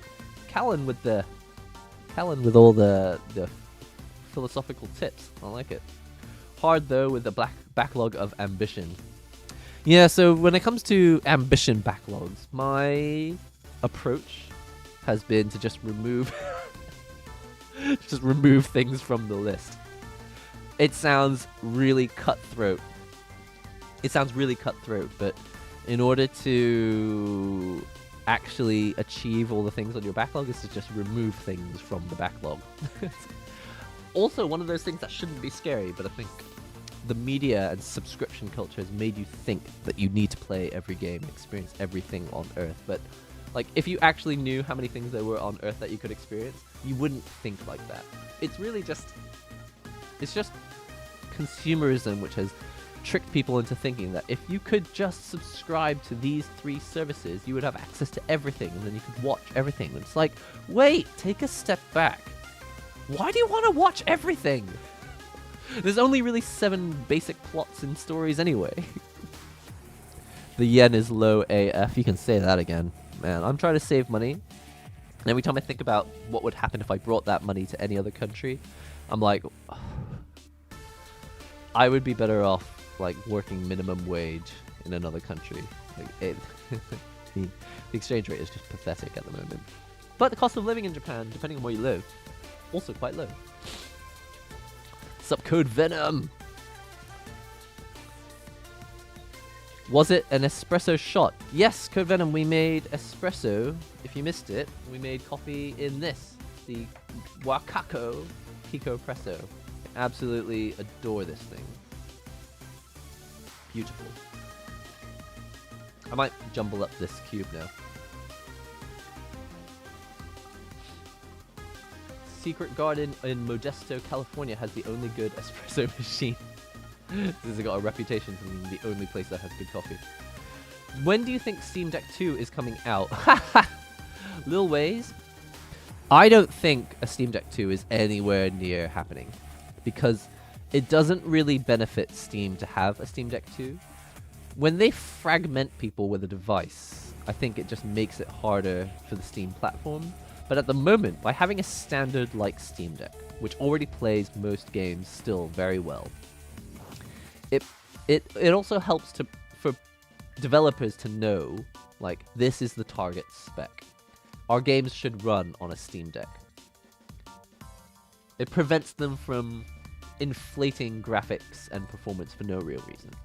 If they made a Steam Deck 2 and it had better performance, it would just hurt the Steam platform in general, because everyone would be targeting a higher spec, to the point that millions of people who have already bought a Steam Deck will just be like, oh, now I can't play all the latest stuff on my Steam Deck 1 because it's old now. All you're doing is just pissing off millions of people who want to play games on Steam. I think Steam Deck 2 is not coming for a while. I think they would be unwise to make a Steam Deck 2. Like, the performance was never the point of Steam Deck. Making a high performance device was never the point. Having everyone understand like a target spec for the platform, like what kind of spec should be expected of a handheld device, that was like, and for a game in general, at least having modes that allow the game to be playable on Steam Deck, that was important. Sipping coffee with almond milk. I'm not sure how I feel about that. Then again, I haven't really had a lot of coffee with almond milk. Maybe it tastes good. Like, I say blasphemy. Like, we say blasphemy with, you know, having milk on our coffee, but it's not really a problem. I had a milky tea this morning. Not very much milk, it was like literally 4 or 5 drops of milk, but it was good. Do you want anime? Do I want anime? Do you mean, do I watch anime? I mean, I sometimes watch anime. I'll tell you what, the only anime I've been watching recently has been Macross. It's now available in Japan on Disney Plus, because I think they bought the rights to it from Harmony Gold, or not Harmony Gold, whoever, Tatsunoko Production? I can't remember which company actually owns it. Maybe it's Bandai Namco now. Anyway, it's on Disney Plus, and I've been watching the original Macross series. freaking best show of all time. I think mech enthusiasts, robot anime enthusiasts, don't actually like Macross, but I like it. Not frozen dinners, just eating on trays together. Okay. When I become a dad, I'll make sure my kids don't become iPad kids. I think that's a wise decision. I think there's not a lot you can do to fully control it, but if you don't enable it, then hats off to you. Yeah, it's difficult. I think it would be one of the more difficult things to do, especially as the culture promotes it so heavily. And then after they leave the household, they're highly, controlled by what their friends are doing as well. Strive Gaming, what's up, man? Love your videos. Hey, how's it going? Sorry that we're not playing Strive. I feel like I have to apologize for your for not playing Strive because your name says Strive in your name. Nintendo can bring back family room TV gatherings, otherwise no one can. Yeah, Nintendo could. I mean, honestly, they've already done a great job with the Switch. They're already holding the flag for console gaming in Japan. So why is my music keeps disappearing?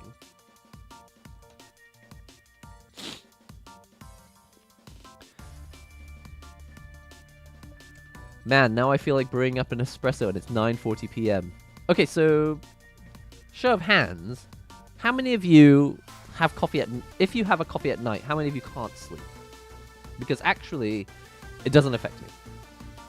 I can actually I can make an espresso at like 9 p.m. and I'll still be able to sleep. I don't think I'll have the same quality of sleep. In my experiments, if I have coffee at night, then I do feel a little sleepy even when I wake up. So even if I have the same number of hours of sleep, when I wake up the following morning, I feel a little bit exhausted. Sorry, it's getting really hot. I'm gonna... My biggest fan.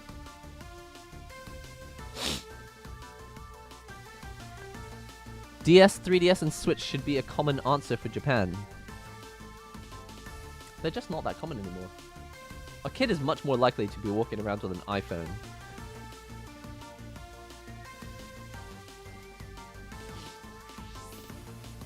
Because think about it. If you're a parent and your kid asks you, can I have a Switch or can I have an iPhone? Most people are probably going to buy them an iPhone. And why? Because all of those crappy apps are free. They're not really free because your child's attention is being zapped away. Literally incapable of individual thought thanks to their phone. But on the surface of it, a Switch game, that's like $60. 2 Switch games, it's $120. That's already a fifth of the cost of an iPhone itself. Or if you're getting like the SE version, it's like a third or a fourth of the cost of the iPhone. Buy them an iPhone, you never spend money on them ever again, is what you think. Until they ask for your credit card details and they're doing their microtransactions. In any case, plenty of reasons why people got duped into the idea that mobile phones were the better choice, but really, it's like, I don't know. I don't think the word is sunken cost fallacy, but it's just like they think that a phone is going to be cheaper just because the initial outlying cost of playing games on a Switch is like $120 for like 2 games. And those are the games that they probably want, They want the Switch games like that. So they want the Nintendo branded Mario games that cost like $60 each. Or more these days. They want the ultimate edition of everything. I don't know, the more I talk about video games, the more I start to hate them.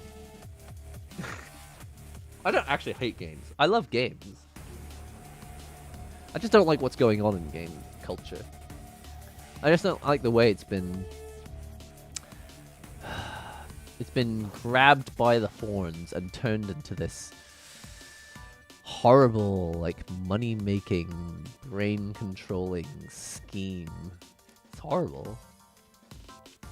Are the arcades still popular in Japan? Not really. The only people I see in arcades in Japan are people at claw machines and people doing purikura. Those teeny little, like, sticker photo booths. The only good games on phones are emulators. I don't think that's true. Maybe for you, but I think you're in the minority. The majority of people are not playing emulators on their phones. It's one of the cool things that you can do with a phone, especially in Japan though. Majority of people are not playing emulators on their phones. They're playing crappy gacha games. And they are crap. Like, they're genuine crap. I hate asking people what games they play on their phone, because when they show them to me, I just get bored out of my mind. Don't show me... I don't care about... Just show me the home screen. I'm just already depressed. Look at this character I've got. Who cares? Look at this outfit I got. Good for you. What did you do? I only spent like $30 to get like enough gacha to win this outfit. What are you talking about? What is happening in your life? Oh. Oh dear. One of the pieces popped out. Gacha sounds like... Huh? Whoa, it jumped. Gacha sounds like an important formal element in game design, specifically quantum game theory. I don't know what quantum game theory is. You'll have to explain it. I plan on opening an arcade cafe in my hometown someday. Do it! Do it. There's no guarantee it would be successful, but if you want to do something like that, go for it. Mobile gaming is not taken seriously because they can't charge $60 for a game. No, it's not that it's not taken seriously. Mobile gaming is taken seriously. Just not by me. The majority of people would rather play a game on their phone than buy a console and play it there. It's just more effort. Most game design involves some sort of challenge. Yo, Cyprian! So you think someone playing, say, Final Fantasy VII in '97 is now playing a hyper-casual game instead of FFVII Rebirth because they only use phones? I think that's much more likely. I think the number of people who would answer... First of all, thank you very much for the super chat. I think anyone, if you ask them in Japan if they had tried FF7 Rebirth, maybe people in their 30s and 40s who remember 1997, like, they'll be playing it, maybe. But the number of people who actually own a PlayStation 5 in Japan, probably quite low. The number of people who own a PC in Japan, quite low. People who own a mobile phone, very, very high. Even people who liked an amazing RPG like FF7, those same people are still probably playing hyper-casual games on their phones. I know a lot of people who say, like, oh yeah, I was really into Street Fighter 3 Third Strike in back in the day. I'm like, that's amazing! What do you play now? They're like, oh, I'm playing like One Piece trading card, or I can't remember what they said, Pokemon card, or what was it? Genshin Impact. There's just all these... Listen, I don't mean that these are bad games, but when I've watched people play some of them, it's like, you're really just being fed episodes of Netflix shows, and then in between, you have to travel. You're like flying around and walking around and, I don't know, shooting a few things, but really, you're not going to lose. You're not going to lose, because if you actually lost, you would turn the game off. All the games are easy enough that you can always get to the next bit, watch the next bit, and then be sold something, some new character with some new outfit that you've never seen before, and then you're just going to gotcha. I just hate them. I hate them. I've tried so hard to like mobile games, and I tried to play them and get into them. It's just like, it's just the fact that you can see through what's going on. It just makes it very difficult to appreciate. But anyway, in short answer to your question, yes, I know a lot of people who loved Final Fantasy, Dragon Quest, Street Fighter, Hardcore, Third Strike, parrying. They knew how to do this stuff. And these days, I'm like, what are you up to? It's just, I don't really have time for it. I haven't bought a console since PS2 or whatever. The last console I bought was a PS2 or PS3. Those are the answers I get from people. They play games on their phones, man. It sucks. Anyone who's got dreams of coming to Japan because they remember oh man, Japan was awesome. They loved console gaming and it was so powerful in the day. It's just that culture is gone. If you came to Japan now, all the friends you'd make, they'd all be sitting around in a circle at a family restaurant. I'm talking Denny's. not talking to each other and just playing on their phones. It's depressing. I don't even miss having friends. No, I do. I do miss having friends. I wish I had friends. Will you guys be my friends?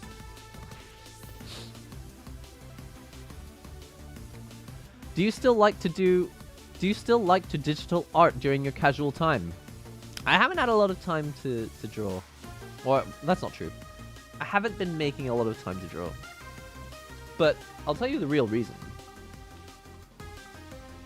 It's just not what I'm like obsessed with at the moment. I'll tell you, basically, I'm just really obsessed with this. So every time I have free time, I'll spend time trying to do this. So for example, what I want to do with this at the moment is I want to make this like white cross on the bottom, right?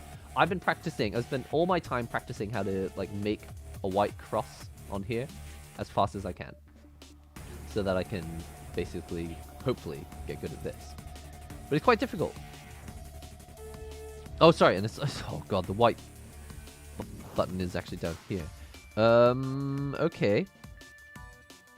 So I will try this now.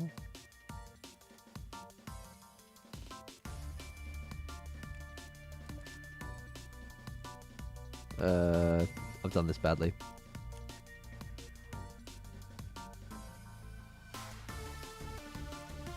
So anyway, that was really terrible, but I've been trying to like practice how to make this really quickly. Anyway, every time I have a free moment and I'm not spending time like trying to be mindful or be bored, like I end up picking this up. That's the only reason. If I weren't really into this right now, I'd probably be spending my time practicing fighting games or practicing drawing, whatever it is I'm into at the time. But the reason I'm talking about this is because I've discovered, for me, that I don't really want to master anything. I like the idea of like learning the inside tricks to things. Basically, this is important because this is actually kind of the direction that I'm planning to take with the channel, is going back to a time where I would just show you guys cool stuff. But I think the problem is that a lot of times certain content on the channel, so drawing tablet content, for example, Nintendo 3DS content, for example, PS Vita content, for example, and then now fighting game content, every time it does well in terms of views, I think I need to do more of it. And so with fighting games, it's just lasted a really long time and I've just continued to do fighting games. But what I discovered about my own content is that I don't like it anymore. Like, I like fighting games. I still like playing fighting games, but something that Heath said in a stream two or 3 weeks ago is like, watching the journey was like the fun part.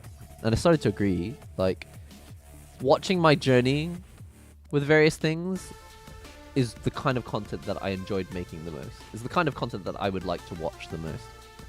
But when I was like too deep into fighting games, it's like there is no journey anymore. I'm not really on the journey anymore. I'm not like trying to reach master rank or like perform well at a tournament anymore. I'm just like going through the motions. I received this controller. Here's my opinion on it. La la la. Okay. I like doing reviews every now and then, but it's not the same as picking this up. For example, if I were to make a video about this, and I am planning on making a video on this, it's like, what is this? How does this work? How do you solve this? What is the trick that goes from no idea how this works for a month to people being able to solve this in under 15 seconds? It blows my mind, and I'm trying to like figure out what it is. And for me, trying to figure out anatomy to the point that I can draw something, figuring out how to ollie on a skateboard, figuring out how to do a combo in a fighting game and win the neutral game. All that stuff, like, it hooks me, and I really want to figure it out.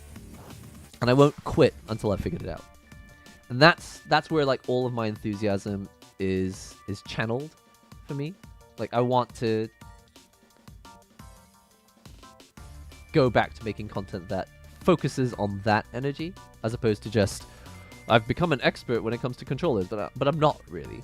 Just, there was a time when I made a lot of videos about controllers, and now I just can't stop. So anyway, that's kind of why I wanted to talk about that. enjoying. So that's the reason I haven't been drawing as much recently. But if I found a thing again in drawing, like, how do I make a 1-minute animation by myself? How do people do it? How do they draw every single frame by themselves? I would get hooked, and then for like 3 months I would do nothing but draw frame by frame animation until I'd figured it out. And I think that is a much more interesting form of content for me. Curry, the UK does it. Had it when I went to Brick Road. Yeah, Brick Road, famous place in the UK. Are you talking about Manchester? Oh no, that's Curry Mile. You're talking about Brick Road in London.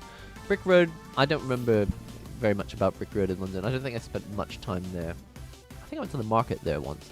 But Manchester has a place called Curry Mile. It's like literally a mile. The whole street is nothing but curry restaurants. Amazing. You like ramen? Udon. Omu rice. I love when people say they like omu rice. It's just the most disgusting thing ever. It's gonna shut down every weeb in the world now. A lot of people think that they like omu rice, but it's just horrific.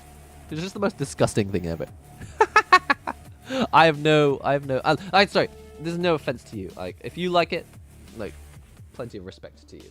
But let's talk about how disgusting omu rice is and the reason that people eat it. Omu rice, right? It's like designed for kids. It's just crap food.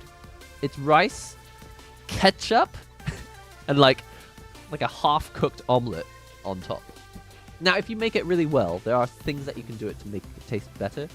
But on the surface of it, you're talking about ultra-processed tomato ketchup. Yeah, so salty tomatoes mixed into the rice.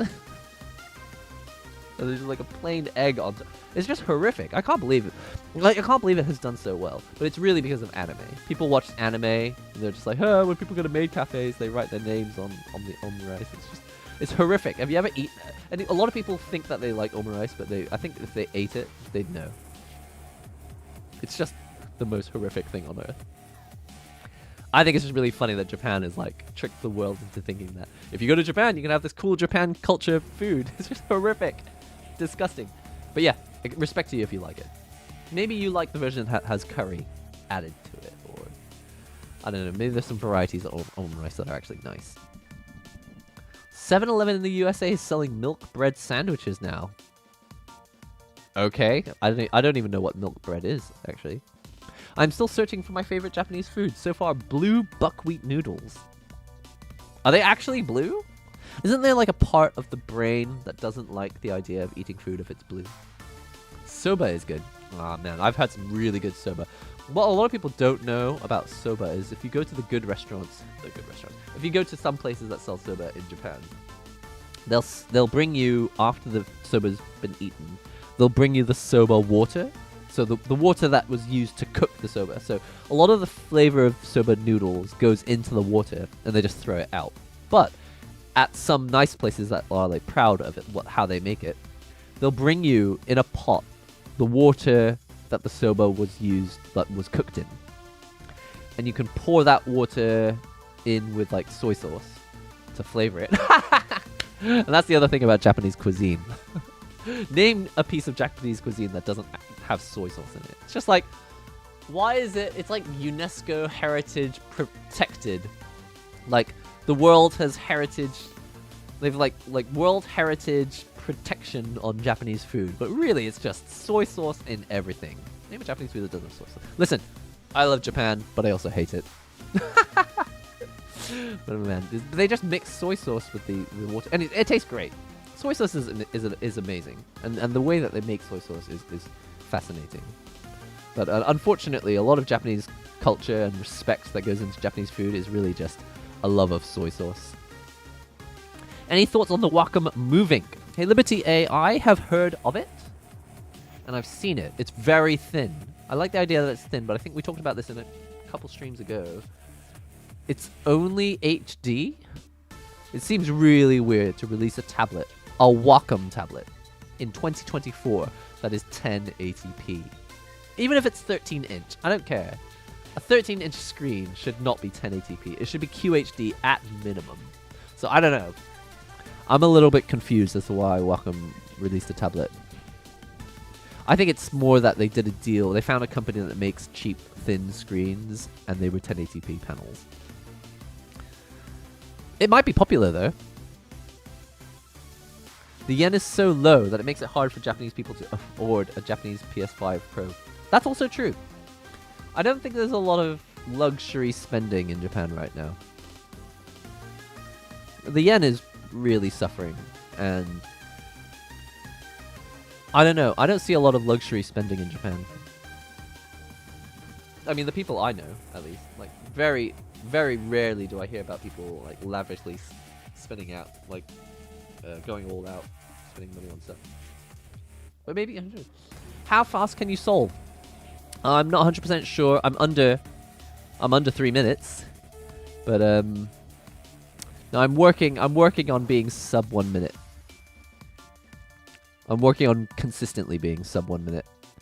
But, we'll see. We'll see how that goes. Caffeine doesn't affect you. That's nice. I never drink coffee at night. Okay. Straighten the mic out. Yeah, I can't really figure out what to do with this mic. Switch resolution is too low. It's not, though. For the people who play Switch, they don't even know what the resolution is on a Switch. Coffee at night makes the brain spaz. Oh dear. The brain needs quiet off time to refresh consciousness. I'm hyper-focused, so coffee leverages off that. Fair enough. I can sleep, but I think probably the quality of my sleep is affected if I have coffee at night. Are there fighting games on mobile? None that I would play, personally. My home wall screen wallpaper is on this iPad is Arcane. Don't know who that is. Rivals of Ether. I remember Street Fighter 4 being on mobile, and I heard Naruto Storm 1 is released on mobile recently. It's just not the right place for fighting games. Even if you could play Street Fighter 6 on your phone, I think most people wouldn't. I have to clock into work. Have a good stream. Thanks, Liberty A. See ya. I'm obsessed with the One Piece trading card game. I'm sorry, I don't know why I mentioned the trading card. I actually think trading card games are probably, like, fun. I don't really mean those ones. I feel like there's actually gameplay in a card game. What I'm really talking about is, like, gacha. You know, with games, any game that has an auto mode, so that you can just sit back and not play. Every time I see a game trailer, just like, comes with a convenient auto mode, so you don't have to touch the screen. Then why the hell are you playing it? What kind of videos are in the works for the future? Oh, well, I mean, I think we just talked about that. I really think that for the main future, I think my focus is probably going to be on challenges. I think I talked about it a little bit in a previous stream. I think a lot of my focus will be on fun challenges and really experiencing, learning the ins and outs of very specific things.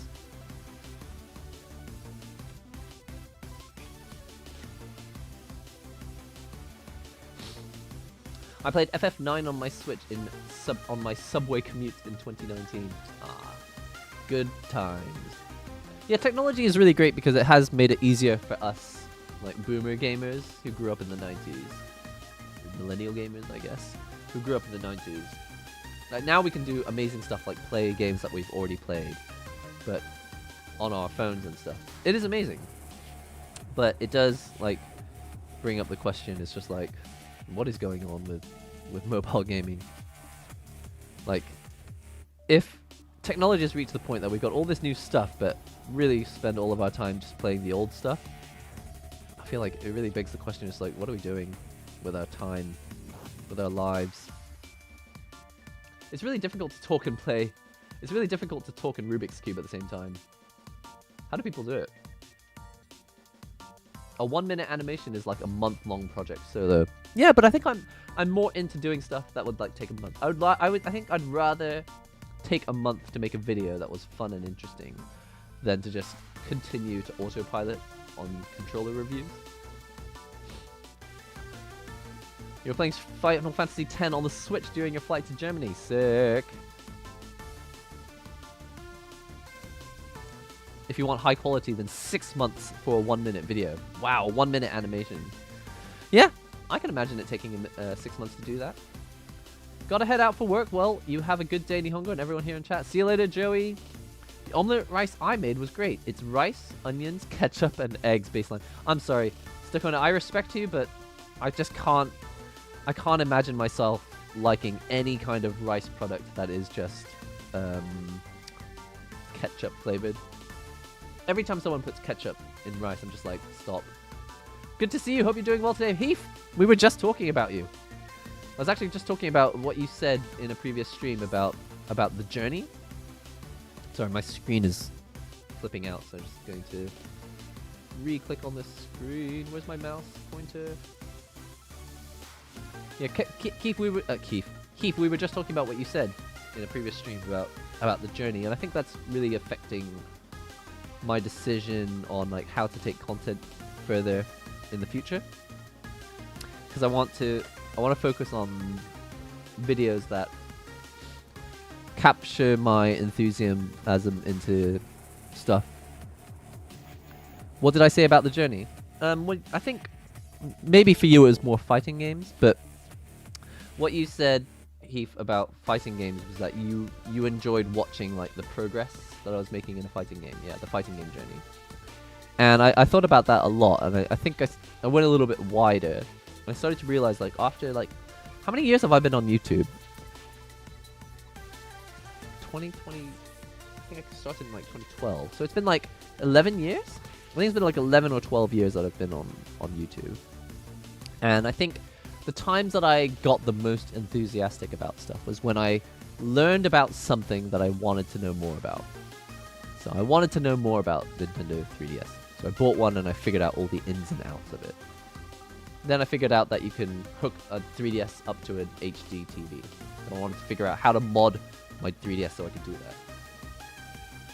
Then I figured out that if you buy a really nice drawing tablet, like you can understand how to use the stylus and get like the best tablet out there to like, I don't know, mimic analog drawing tools. And then I wanted to learn more about drawing, got really into anatomy, and I was really trying to figure out how to like draw the human body as well as possible. And then I did all those videos on Doki Doki Drawing.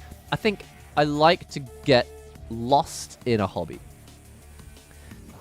And I don't think that focusing on one topic is something that really interests me. So what I also discovered was that if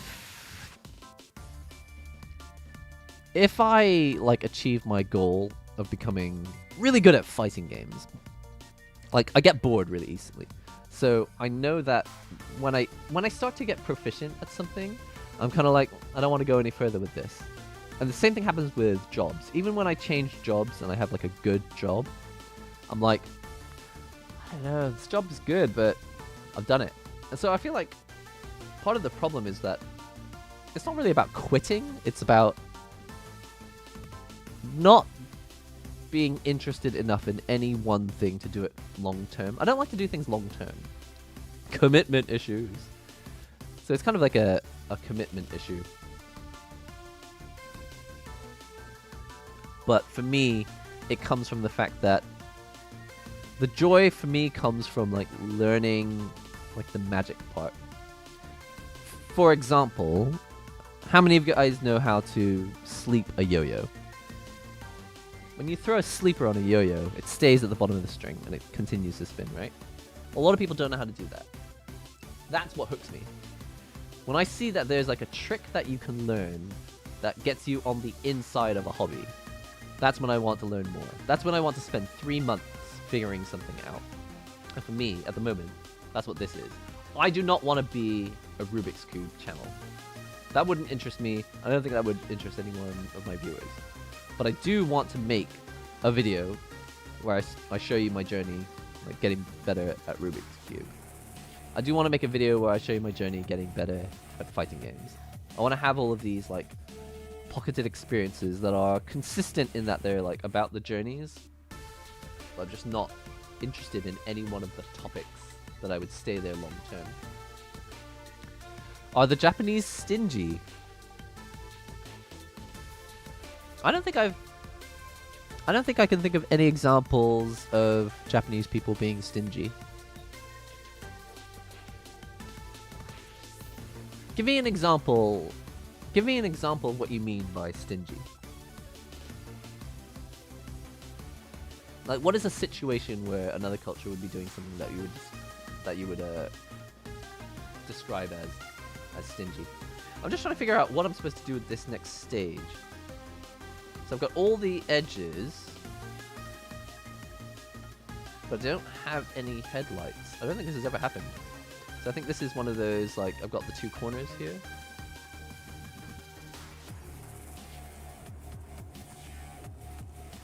Can't remember what the name of this algorithm is.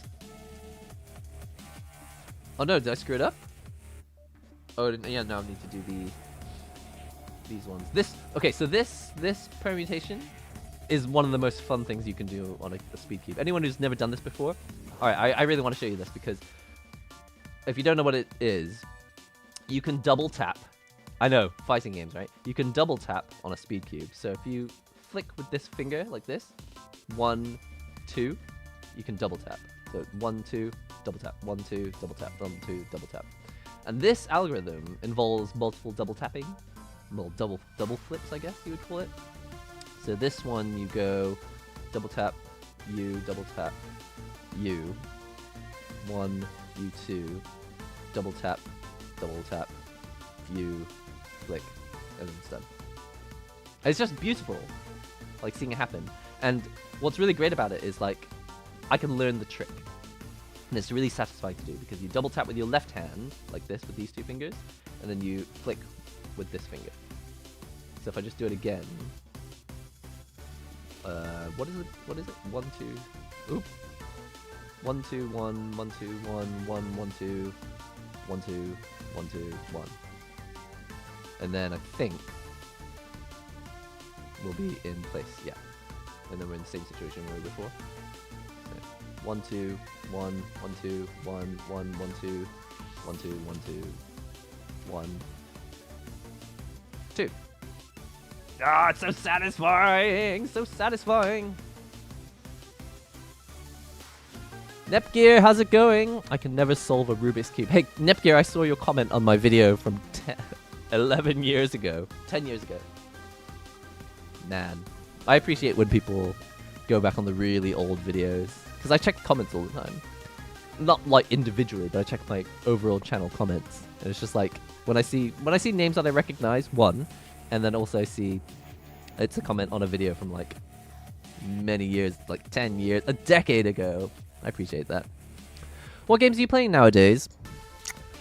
Just am not playing any. Okay, so to be really honest with you, I have not been playing a lot of games recently. It's been mostly this.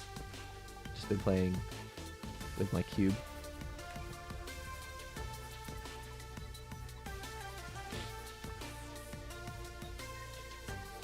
The idea of a journey in general is really nice. It doesn't have to be fighting games. Oh, thanks, Steve.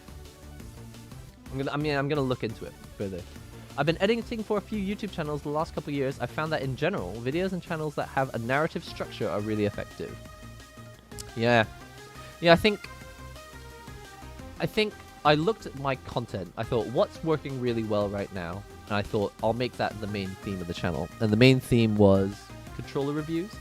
But there is not much of a story, or rather, I wasn't giving them much of a story. But then I looked at my old videos, and I'm like, getting into tablets, going into Tokyo, and finding on release day, or finding like preview versions of Wacom tablets, like to figure out like whether they have the features that I'm looking for. Like, how is the hover cursor? How's the parallax? How's the screen thickness and the screen bonding? I think they call it. Lamination, screen lamination, all those things. Like, there's a story to it. Like, I'm learning about it, and then I'm also figuring out investigating stuff. And there's a story to that as well. Anyway, I agree. I agree with you. I think the story is a massive part, and I feel like I haven't really been telling you guys stories. I think also I agree to too many reviews. I agree to so many product reviews that I end up not having time to make creative content. I just spend the time making informational content, and I don't really think that's what I'm best at. I feel like other channels do a great job of just disseminating information, and I'm just not interested in it. Do you guys remember I had a show on my channel? Like, what did I call it? Do you guys remember I had like a news show about fighting games? What did I call it? I called it Control Alt Fight. Okay, I had this show called Control Alt Fight where I just tell like news, like this new thing has come out in fighting games, or this new mod has come out in fighting games, or this new game is coming out soon, and this new character has been released. And that, like, for a little while, I enjoyed figuring out how to make a news show, but after I'd done it for a while, it was like just time consuming, and I was like, someone else can do this. Why does it need to be me? I don't need to be the one who makes this news show. Like, anyone else on Earth could do this, and it would be more or less the same. The man is an adventure chaser. That's what I want to be. I want to be an adventure chaser. I think the Japanese just buy things they like and want and don't buy things they don't need. That's a pretty good generalization. It's obviously a generalization, so it's not 100% true, but I think it's a good place to start. I had 2 encounters with Japanese companies. I sell Unity and Unreal plugins. One of them, CyberConnect, wanted a refund for something they bought 1.5 years ago, priced at $10. Really? It's interesting. Was it were you talking directly to the company, or were you talking to someone who was like working for them on contract? It's difficult. I find it difficult to believe that the actual company would do that. But then again, maybe it's possible. I don't think. Not because they didn't like it, but because they bought it from the wrong account. Oh, okay. So that's not really being stingy, but I understand what you mean. I'll tell you what. Japanese companies, I think culture in Japan does lean towards being what's the polite term for this? They do lean towards being a little bit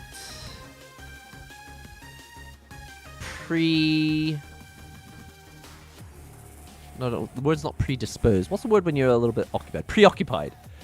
I would say it's fair to say that in Japan, a lot of companies are a little bit preoccupied with the details. It can very quickly... They can very quickly lose track of the bigger picture when they see that there are micro details that they know how to manage. And so they'll micromanage this and micromanage this, and they'll get this, I don't know, patch, this terrain, this texture. They'll get this texture fixed, and they'll get this person's skirt length to be exactly right, or compliance, and just, oh man, Japan loves compliance, don't even get me started. But there's so many things that go into like details, which is why Japanese culture is amazing sometimes. Like, they're focused on details that a lot of people may never notice for the next 20 years until they like do a deep dive into a game and they realize like someone had gone in to the model to make sure it was like exactly accurate to exactly how they looked in the comic books as well. That level of detail is amazing. But on the flip side, Japanese companies can get so focused, hyper-focused, and preoccupied with these details that the bigger picture, that really this $10 refund doesn't matter. Like, they could just not get the refund, they could move on and spend more time on something that actually matters. But I think it's part and parcel, which is what they say in the UK. It's part of the territory to become really hyper-focused on things that are maybe not the big sweeping changes that would be more focused on in the West. I'm really glad you brought that up. I think that's a really interesting culture point. There is lube for cubes that exist if you want it to rotate better and smoother. Surprise! Okay, can I show you guys something? Hold on, I'll be right back.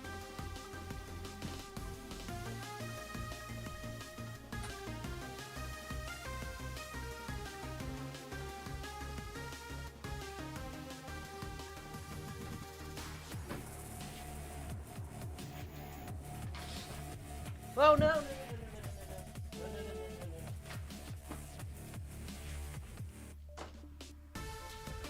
Oh no! Oh my god! Ah! I may have kicked the kettle. Oh my god!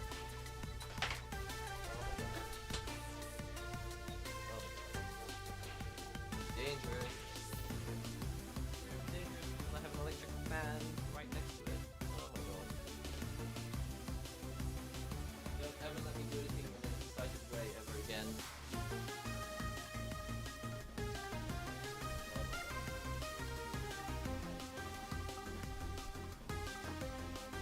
Oh my god. I actually kicked. You know, I said this last week. I said I shouldn't put the kettle on the floor. But it's just, it was the closest place. And I've got a table full of Steam Decks. Steam Deck, like, you know, handheld computers on this table. So I didn't want to put the kettle there. I put the kettle on the floor. I just kicked it and I just got hot water all over the carpet. It was like seeping towards my electric fan, which would be terrible because obviously that's transducing hundreds of volts into many watts of power. I don't think it's that many watts, but either way, it's not the amount of electricity that I want surging through my carpet. Anyway, what I wanted to show you before I spilled water everywhere.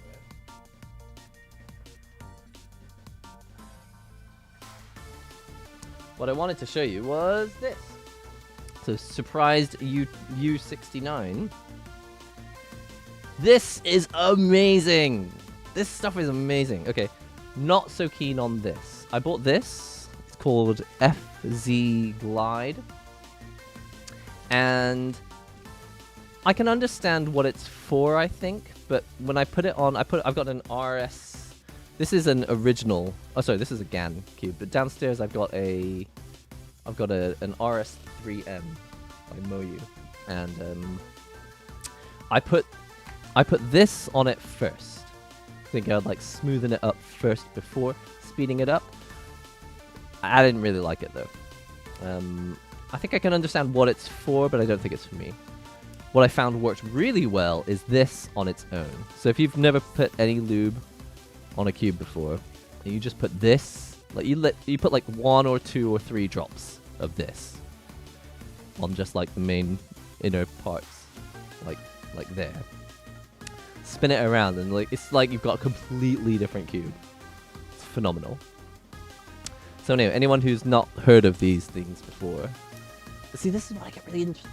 This is what really like motivates me to make content, is when I discover something specific like this. So I'll just give you a closer look. Anyone who's interested, the actual label of the product. This stuff is great.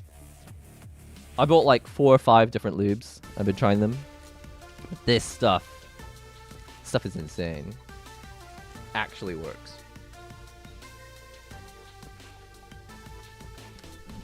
So yeah, sounds more like strict accounting than being stingy. Yeah. I think that's another way to describe it. I think they paid that guy more to just email me than the $10 they seeked in refunds. Yeah, that is really common. I think in Japan, paying someone a full day's work to work on the refund for something that was like $10, they will not bat an eyelid. They'll be like, yeah, sure. We're going to pay someone a full day's work of labor to go and handle a $10 refund and not actually think about, wait a minute, what was the point of this? Yes, you've nailed it. For me, I think the exact video that got me into your channel was your review of that mini Hori arcade stick. The story was you bought it to get into KOF 14. It was sweet. Yeah, and what's really funny is that really was the beginning of the overarching story of ending up like getting into fighting games in general. Getting back into fighting games. I think after the arcade stick in King of Fighters 14, that was that post Street Fighter 5? I can't remember which game I bought first.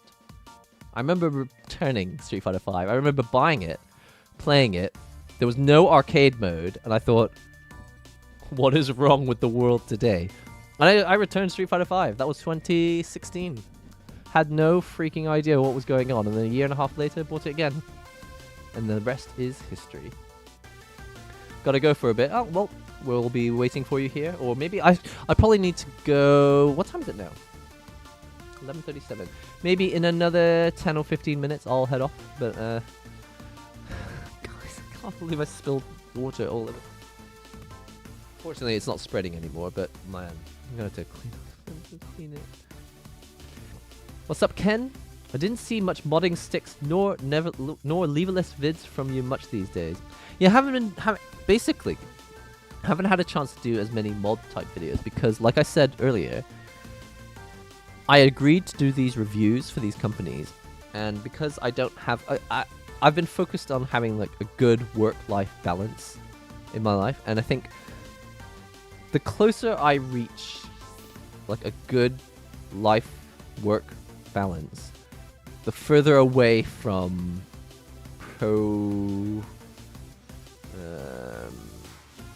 what's the word when you make a lot of product? Productive? No. Proficient? No. What do you say? There's like a time in a composer's life when he was making the most music. Writing the most music. It's not productivity, but it's close, isn't it? You know what the word is. It starts with F. No, sorry, F. It starts with P. Anyway, the period before I had a kid, when I didn't really care about my work-life balance, and I would work all day, and then all night I would work on videos.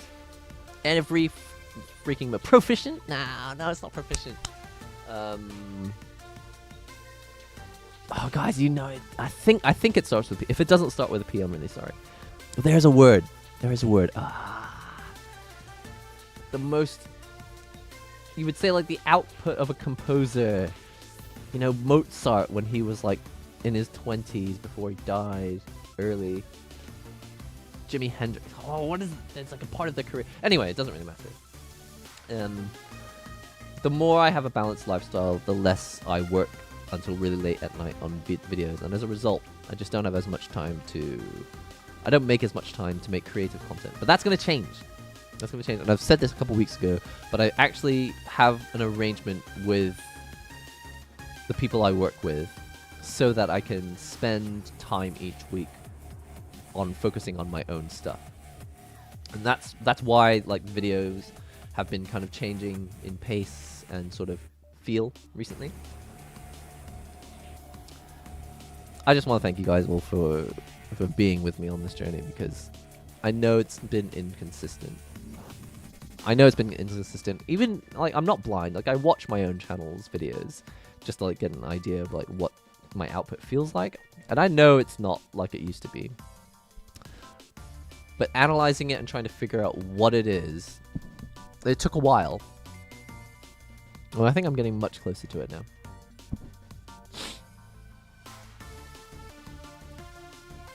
Always feel like you had a lot of fun and satisfaction doing this.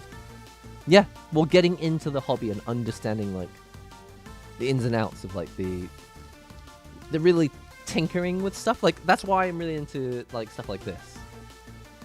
Lubricant for a speed Rubik's Cube. That is very specific.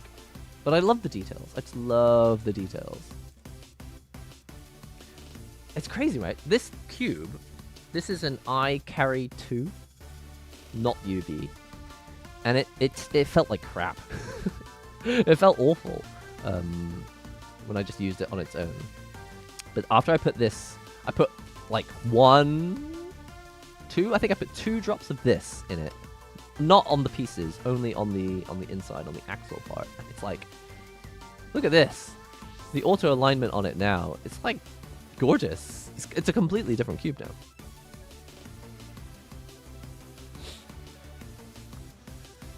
Just wanted to say I love seeing Panel Dupont in your leverless vids. Was the first time I got a was the first game I got a leverless for. You got a leverless controller to play Panel Dupont? That's sick. What's your 3x3 personal best? I am... Personal best is like close to a minute, but not under a minute. I'm working on getting sub 1 minute. But also not just personal best. I want to get like average. I want my average time to be under a minute. But yeah, I'm putting together my script for a video on like the journey that I've been on with this so far. I'm curious to see how far it will take me. It might just be one video. I might just make one cube video and then never touch it again. But then again, it might become a long-term hobby for me. The second company was Square Enix. I sell the plugins on different sites with different prices and got asked why the difference. I told them and they bought the cheaper version. I mean, that's what I would do. If you offered me 2 different prices, I would just go to the cheaper price. But people want to know, like, is the cheaper price because it has fewer features? Does it have some kind of limitation, or is the texture pack lower? You know. But I don't know if it's not about being stingy. Japan is not. I don't think Japan has any interest in being stingy. I've never seen any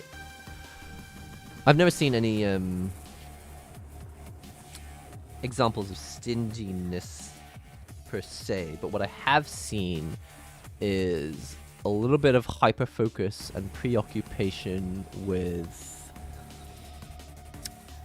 things that maybe don't matter. Often a company in Japan will follow a path that maybe was successful in the 80s, but actually is doing them a disservice here in the modern era. I think they look to the past and the old bosses, and a lot of these companies still have old bosses who were born in like 1950, 1960. A lot of people still have old bosses at the top of the company who are like from the 50s, all right? Talking about the previous century, right? The previous millennium. And I think they can think, well, it worked before, and we're floundering now.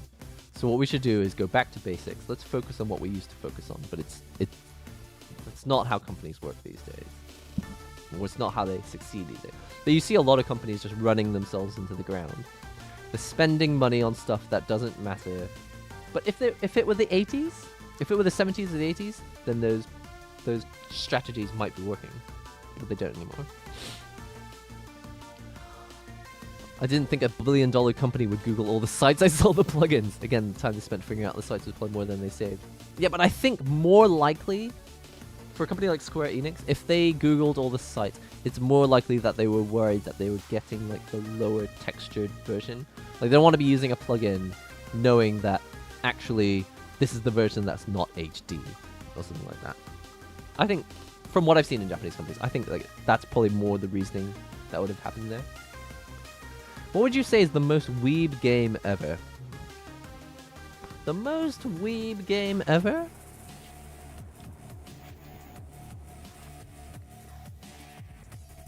I don't know. I'm going to think about that one, actually. That's an interesting question, Jason.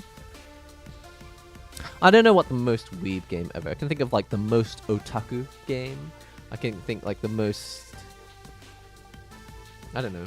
The most Japanese game, even. But I can't think of games that are like the most weeb. Times have changed. What used to be classified as a weeb before is like really different now. Prolific! Oh, Heath. Heath, can you just can you just take over the channel for me? Can you just be me? Because you always know what I'm thinking. You always know what I'm thinking, and you always know exactly what I'm looking for. That's exactly the word I was looking for. Took me a while to think of it, but that's definitely prolific. Yes! And it did start with a P. Often when I think, hey guys, there's a word that starts with P, and then everyone gives me an answer, and it turns out to be like, I was actually looking for a word that starts with F. See, this is why you're a doctor. This is why you have the PhD. Because you've got the brain. In fact, you've got the brain. You should please just replace me. I'll give you the keys to the car. I don't know if it's coming through, but I'm actually really happy that you figured out the word that I was looking for. That's how obsessed I am with vocabulary, grammar, and English usage, that I can be happy for like the next week knowing that I figured out the word. Like this time I didn't, but I'm glad that we figured out the puzzle. But that's the other thing is like, hobby-wise, I think it comes down to solving the puzzle. I think that's the other reason why I'm so interested in fighting games. That's the reason why I'm so interested in this, is that when I see that there's a puzzle to be solved, I'm like, what is the fastest way that I can do this permutation? Double tap U, double tap U, U, double tap, click. Like, I used to do this double tapping with my right thumb, like this, I used to double tap, and then I would flick with my right finger. But then I saw like a YouTube video where someone did it with his left fingers, right? I was like, oh, that makes so much more sense. Because you can double tap with your left finger, and then even before you're finished, you can already flick with your right finger. I was like, left, right, left, right, left, right. Oh, it's so much faster that way. And that's the puzzle solved. Like, once the mystery has been solved, that's where I get the dopamine hit. That's what I'm searching for. What is my next dopamine hit? Listen, guys. I love talking to you guys, but it is time to experience the day. It's coming up to lunchtime on a Sunday, and I think my family is kind of annoyed that I'm ignoring them. So it's time for me to go back to the real world. I learned PDP on keyboard and always thought it was better than controller. I don't know what PDP is. I come from Smash 2 and trying to learn Tekken. What does that mean? What's up, Taxonic? You're just in time to watch us leave. Jason, then can you please tell me the most otaku and most Japanese games, respectively? Most otaku game. I mean, initially, I want to say a game like, what was that game? Akiba's Beat? Is that what it's called? It was called Akiba's Strip. It's called Akiba's Trip. But the joke was that it had the word strip in it, and that's what you did. You ran around stripping people, which is awful when you think about it. It's not actually the most otaku game, but it's like, it's a game about otaku. Like, they're literally in an otaku club running around. It's not the most otaku game. Anyway, that's the first one that came to my mind. The most Japanese game? Kantai Collection? I'm showing my age here. I can't think of any more recent games than that. But something like Kantai Collection or even Toho Project, I guess. But something, or like, I think there's a game series called Touken Ranbu. I don't think I've ever played it. But stuff like that is really Japanese. And that's like an interesting mix. Like, Touken Ranbu is like a mixture of people who are otaku, but also otaku about very specifically Japanese history things. Oh, Panel de Pon. Sorry, PDP is also the name of a company that makes controllers, so I got confused. Panel de Pon. Yeah. I'm glad that you play Panel de Pon on a leverless controller. You're trying to get into traditional fighters? Yes! Play traditional fighting games. Had a chicken and rice burrito. What are you gonna have with your family? I hope it's curry. No, I think we talked about having pizza today. I think we're actually planning on having pizza. One-chan-bara. I've actually never played that game, but I have seen it. I heard about that game before I came to Japan. Listen, it's time for me to go. Thanks everyone for hanging out with me. If you are interested in watching more streams where we make coffee, be sure to come back again in the future. Subscribe, hopefully you'll get a notification. Today's coffee was made on this. This thing is freaking tasty. Even the coffee beans are a bit old and it did taste a bit sour today. But this machine itself, like, I actually often prefer making it in this to like any of my other espresso making machines. So I don't know, if you've never heard of it, like, look it up. This thing's freaking awesome. Listen, I've had fun and I'm really glad that we got to chat today. And here's to the next decade. That's what I wrote in Nepgear's comment on my old 10-year-old video now. Here's to the next 10 years of videos. See you all in the next one. Where is the correct button? See you all in the next video. Also, check out a video. I just released the review of the HOT 42 B16. That's on the channel now. Please watch that next. Laters. Bye. Happy Sunday to you too.